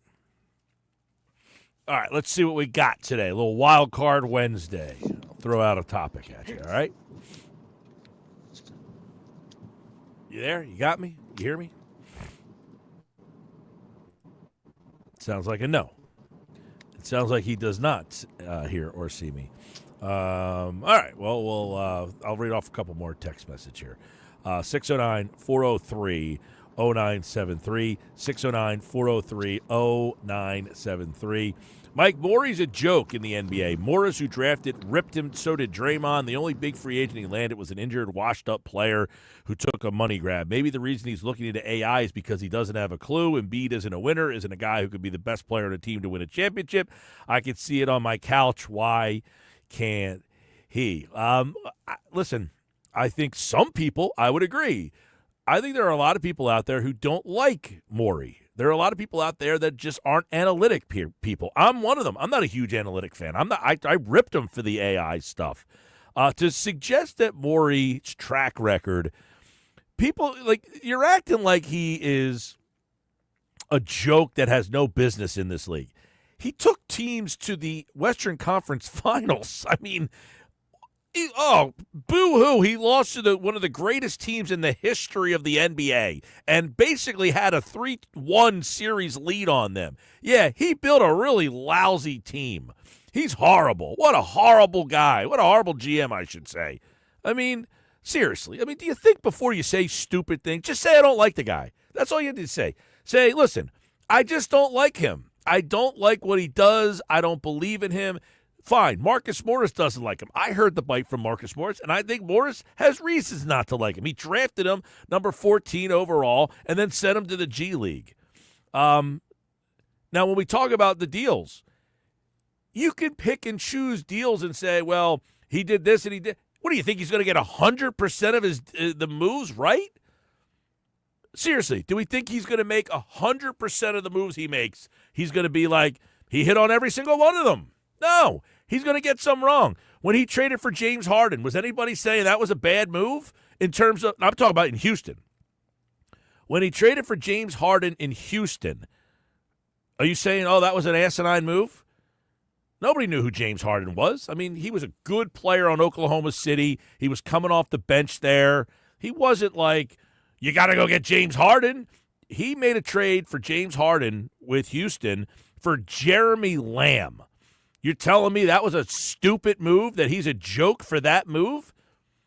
So listen, I can totally understand if you said to me objectively, I just don't like the way he does stuff. I just don't like the way he does stuff. And I can say that's fine. I can be okay with that. But to say that he is not good, Daryl Morey to me is probably a top 5 to 7 GM in the league. Listen, in a league that no one can tell me who the GMs are, right? Most people don't even know. If I say, give me a good GM in the NBA, you don't even know the GM. So to tell me that Daryl Morey, who has probably one of the best winning percentages in the NBA as a general manager in NBA history, to tell me that he's a joke, you just tell me that you are completely unobjective. And I'm sorry. I appreciate you texting in and listening, but, I mean, come on, you're a bozo. Question, Mike, how much do you think the criticism of Morey is purely based on the playoff results and actually has nothing to do with the job that he's done in terms of the offseason? Well, he hasn't won a championship. And then right. he is lauded as like the best because he's a little outside the box. He's analytically based. So you have this section of the NBA world that I don't want to say puts him on a pedestal, but looks at him as one of the best, yes. Yeah. So then there's people who think, well, what has he done? Why is he getting regarded as one of the best? He's never won a championship. Well, if the only criteria is he has to win a championship, otherwise he sucks, then you'd be right. Otherwise, if you look at it objectively and said, man, this guy's built a lot of really good teams. He's done it in a multitude of ways. He traded for Harden. He did that. He got Chris Paul. That team had one of the best teams in history on the ropes at 3-1, and then Paul got hurt, and the whole thing fell apart. 3-2, So, yeah, he's built some teams. He ran into one of the greatest teams in the history of the game for 3 or 4 years, and his team wasn't the best. He had the second best team. He sucks. What a horrible way. He couldn't beat the Warriors. Holy mackerel. You're a joke if you can't beat the Warriors. All right, sorry about that. What the heck happened there? You got lost. You were like freaking out. I'm in the car, and your screen got frozen on like you looking down and doing work, and I didn't realize you were frozen for like 2 or 3 minutes. And I looked at the time. I was like, wait a second, like you were frozen. I don't know how long you were frozen. I was like, he's really typing away over there. But yeah, I don't know. We got disconnected or something. My bad. All right. But well, I got some text messages while you were gone. So Chris in Wilmington says, the size of the mistakes is why I don't like him. The Embiid extension and the Paul George contract is unforgivable. Okay. Well, here's the thing. The Joel Embiid extension, I think, is arguably the main issue. But like we said in the last segment, Mike Gill, I can't put that all on Daryl Morey. I can't put the Joel Embiid extension all on Daryl Morey, and I can't put the Paul George signing on Daryl Morey. And I'll go back and forth quickly. The Paul George signing, I would say 99.9% of Sixers fans at the time, before that was official, if you had a chance to say, hey, do you want to do this, yes or no? 9.9 out of 10 would say, yeah, let's do it. Let's bring in Paul George and see what we can do. So now don't, with the benefit of hindsight, put that on him, because most of you would have done the same thing, part one.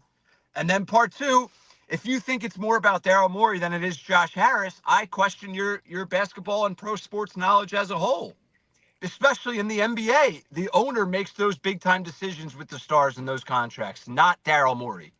It just doesn't happen. Yeah, listen, when you sign Joel Embiid, that's because the owner wants to have Joel Embiid back. The owner says, look, we can't lose. It's much like Mara said. I can't lose Barkley. We sell a ton of jerseys for Barkley. He's the most popular guy we have. Right. Morey, does he want to bring – and we talked about this before with Joel. The reason they gave him that the extension when they did, it saved them a lot of money signing it when they did as opposed to waiting. Now, some people would say if you would have waited, you would have saw that he was hurt, and then you would never give him the extension. That's fair, but they were basically banking on that if we sign him now, he'll be cheaper than if we have to sign him at the end of this year. Yep. Yeah. That's the kind of thing I don't expect like the average fan to know the ins and outs of the reason why the timing. The Joel Embiid thing is unforgivable now because he's out for the season. At the time, you're not even thinking twice about it. It's kind of like, hey, okay, they signed Joel. He's going to be here for the Paul George thing. Listen, it has not worked. It's not it did not work. It has not worked. He got a freak injury in the freaking preseason game. He stepped on somebody's foot and then turned his hyperextended his knee, and that thing lingered for the first couple weeks of the season. And then he tears a tendon in his finger. I mean, what are you supposed to do? I know. Yeah, and it is a fair point. It hasn't worked. He very well likely will be back next year, and maybe they figure this thing out, and maybe they get out of the second round. I don't know. I'm not sold on that yet, but this book is unwritten. It's not finished, I should say. Yeah. So, I think anyone that says, well, he's an idiot for giving Paul George, he's an idiot for giving Joel Embiid, come on, dude. You're not fairly assessing everything Daryl Morey's done. You're not. You're not. Tim in Delaware. Daryl Morey's a fraud. Mike Gill, if you think he's such a good GM, what the hell has he done in Philadelphia? What moves has he done to better improve the Sixers to win an NBA championship? The answer is zero. Wow. This is the way people are thinking. It's crazy, man. It's crazy. I don't have all of his transactions in front of me, but I have done this a few different times. If you look at everything Daryl Morey has had to do since he arrived, it's beyond impressive. Like, honestly, I'll be the first. Anyone that listens to me, if I think he's a bozo, even in the slightest, I'm screaming and yelling from every rooftop. He's a bozo. That's true. I mean, I have no issue doing that. I enjoy doing that. Okay, but he's the furthest thing from it. He arrived and he had to get out of so many horrendous contracts that Elton Brand put them in. And he's done a fantastic job of getting out of Al Horford, getting out of Richardson, moving on from Ben Simmons when no one thought they were going to be able to get rid of Ben Simmons because he stunk on ice. And they ended up getting James freaking Harden. Now, you may say, well, I hated the James Harden move. Okay, buddy. The fact that you're able to leverage Ben Simmons for James Harden was a miracle at the time. A miracle. Yeah. And I'm only highlighting a couple moves. He drafts Maxey. He drafts McCain. He brings in marginal players that were good rotational pieces. I mean, he's continued to add to this roster and to this franchise, both marginally, off the bench, and with key starters nonstop since he's arrived. I mean, what do you want him to do? He's not Joel Embiid's doctor. He can only do so much. Well, and we talked about this before. Embiid was checked out by multiple doctors before they signed him, and they basically okayed him. Right. It's not like they didn't do their due diligence either. Yeah. The guy has just continued to get hurt. The guy has continued to let us down. That's Joel Embiid. I don't care what executive you brought in. Pat Riley. I don't care who you bring in. It doesn't matter. Like, if Joel Embiid can't play, if Joel Embiid gives you the performances that he's given you when he has been able to play in the playoffs, this team ain't ever getting past the second round. I don't care if Daryl Morey's here or not. Yeah, a lot of the things with Embiid, the injury stuff, I think is very unfortunate, but it's continuously happening. Now you're at an age where you can start to say, I don't know that he's ever going to get past it, right? I mean, that I definitely, like, to say that, like, you didn't think he was a good player or, that he could win a championship.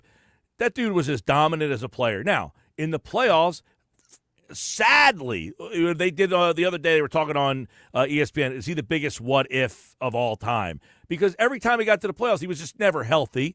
And because he was never healthy, he was not the same player in the playoffs that he was during the regular season. Now, you might say, well, he's a fraud, he sucks, he's soft, he's this, he's that. Fine. He's hurt. I mean, that's what it is. And his injuries were legit. He didn't have some injury where you were like, what a baby. The dude played on a surgically repaired knee. He broke his face. I mean, the guy was out there with legit injuries and trying to carry the team all by himself, and he was not good enough to do it. You want to fault him for that?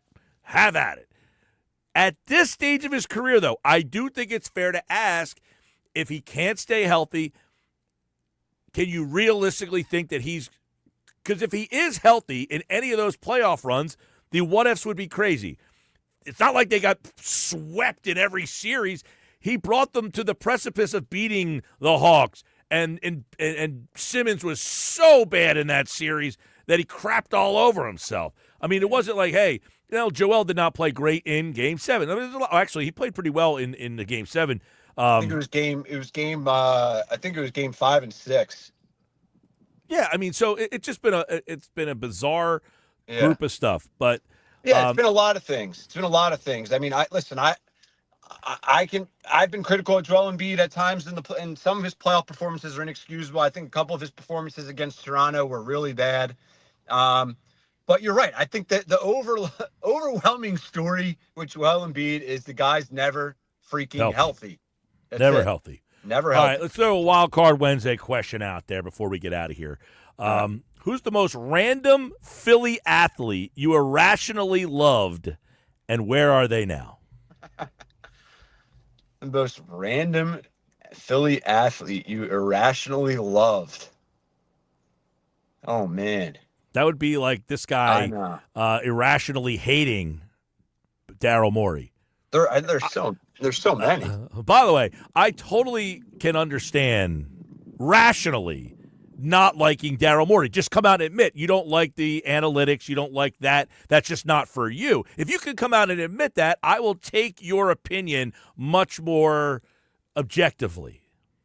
Just saying you think he sucks Yeah. is you just don't like the way he does things. You can't say it's because of the moves he's made. He's made a ton of good moves. It's just the two big ones that are now so Yeah. in the forefront. He's always been polarizing. He's always been a guy that NBA fans either love or hate. I don't really know why, but he just has that that way and face about him. It's like people either really like the guy or they really do not like the guy. A lot of Howie comparisons, like he's a nerd, he doesn't get it, he doesn't get the city. Like there's a lot of that too. But whatever, I digress. All right, here's a couple I'll throw out. But these are like back in the day. Like I loved Keith Primo. I don't know why. Like I loved Keith Primo. I love Eric Desjardins. I mean, those are a couple Flyers legends though. Aaron Rowan, just because he ran into the wall. TJ McConnell, always loved TJ McConnell.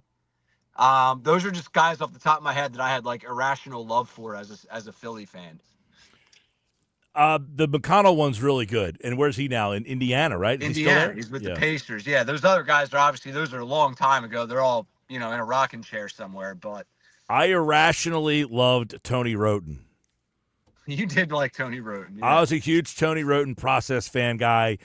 He tore his ACL and never got back into the league. But, man, he could fill it up for a while there. He was the classic best player on bad teams, scoring like 25 a night. He's Quentin Grimes.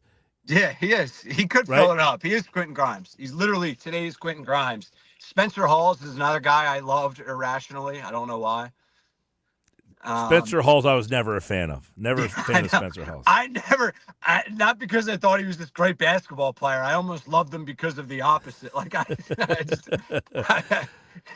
Matt and Kate May says, I irrationally love Shake and Bake McBride, Phillies outfielder from Matt and Kate May. A couple more. Ex-Met Lenny Dykstra, I hated him, then I loved him. Well, how do you feel about him now? Yeah, right. He's got to cut off the rockers there. All right, that's most random Philly athlete you irrationally loved, and where are they now? 609-403-0973. We'll end a Wild Card Wednesday with that. All right, man, we'll do it again tomorrow. All right, man. Good stuff. Later. All right, good stuff. All right, Sports Bash Live, 97.3 ESPN. All right, we'll wrap up the show and get out of here with the Bet365 Play of the Day next.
All right, get ready to get out of here. Time for the Bet365 play of the day. How'd we do last night? Mike, you nailed it. The Grizz and Hornets were under 228.5, which makes you now 144, 96, and 1. Going to go with the Heat tonight against the Bulls. Small favorite there for Miami. They're 9-0 against the spread since February, coming off a win. And I think they're going to beat a Bulls team tonight that they're close in the standings. Both those two teams are battling for play-in tournament seeding, I guess you could say. Positioning. There you Yeah. go. So that's my Bet365 play of the day. I like the Heat tonight against the Bulls. By the way, they're tied 9th and 10th. They would play each other in the play-in game. The Atlanta Hawks are 1 game ahead of them, and the Magic are 3 games ahead of them with 3 games left to go. Interesting in the East on the play-in side, and the West is all sorts of craziness. The West is like literally the Wild Wild West at this Yes, point. it is. Lakers are 3, 1 game ahead of the Clippers, tied with the Nuggets, the Warriors, the Grizzlies. They're all tied exactly 47 and 32. The Lakers are 48 and 31. And the Timberwolves, that was a horrible loss last night by them. They blew that game up big. They lose. They fall to 46 and 33, which now puts them in the play-in. So both sides got some crazy playoff races down the stretch. And then you have the Sixers and the Wizards. And you can hear that game tonight, the battle for the bottom on 97.3 ESPN. But I promise you, Tom McGinnis will make it entertaining. Josh has game night up next. I'm back tomorrow with 4 more chances for you to qualify for this year's Eagles draft party. Plus, don't forget, bonus chances tomorrow morning during Unsportsmanlike starts in the 6 o'clock hour.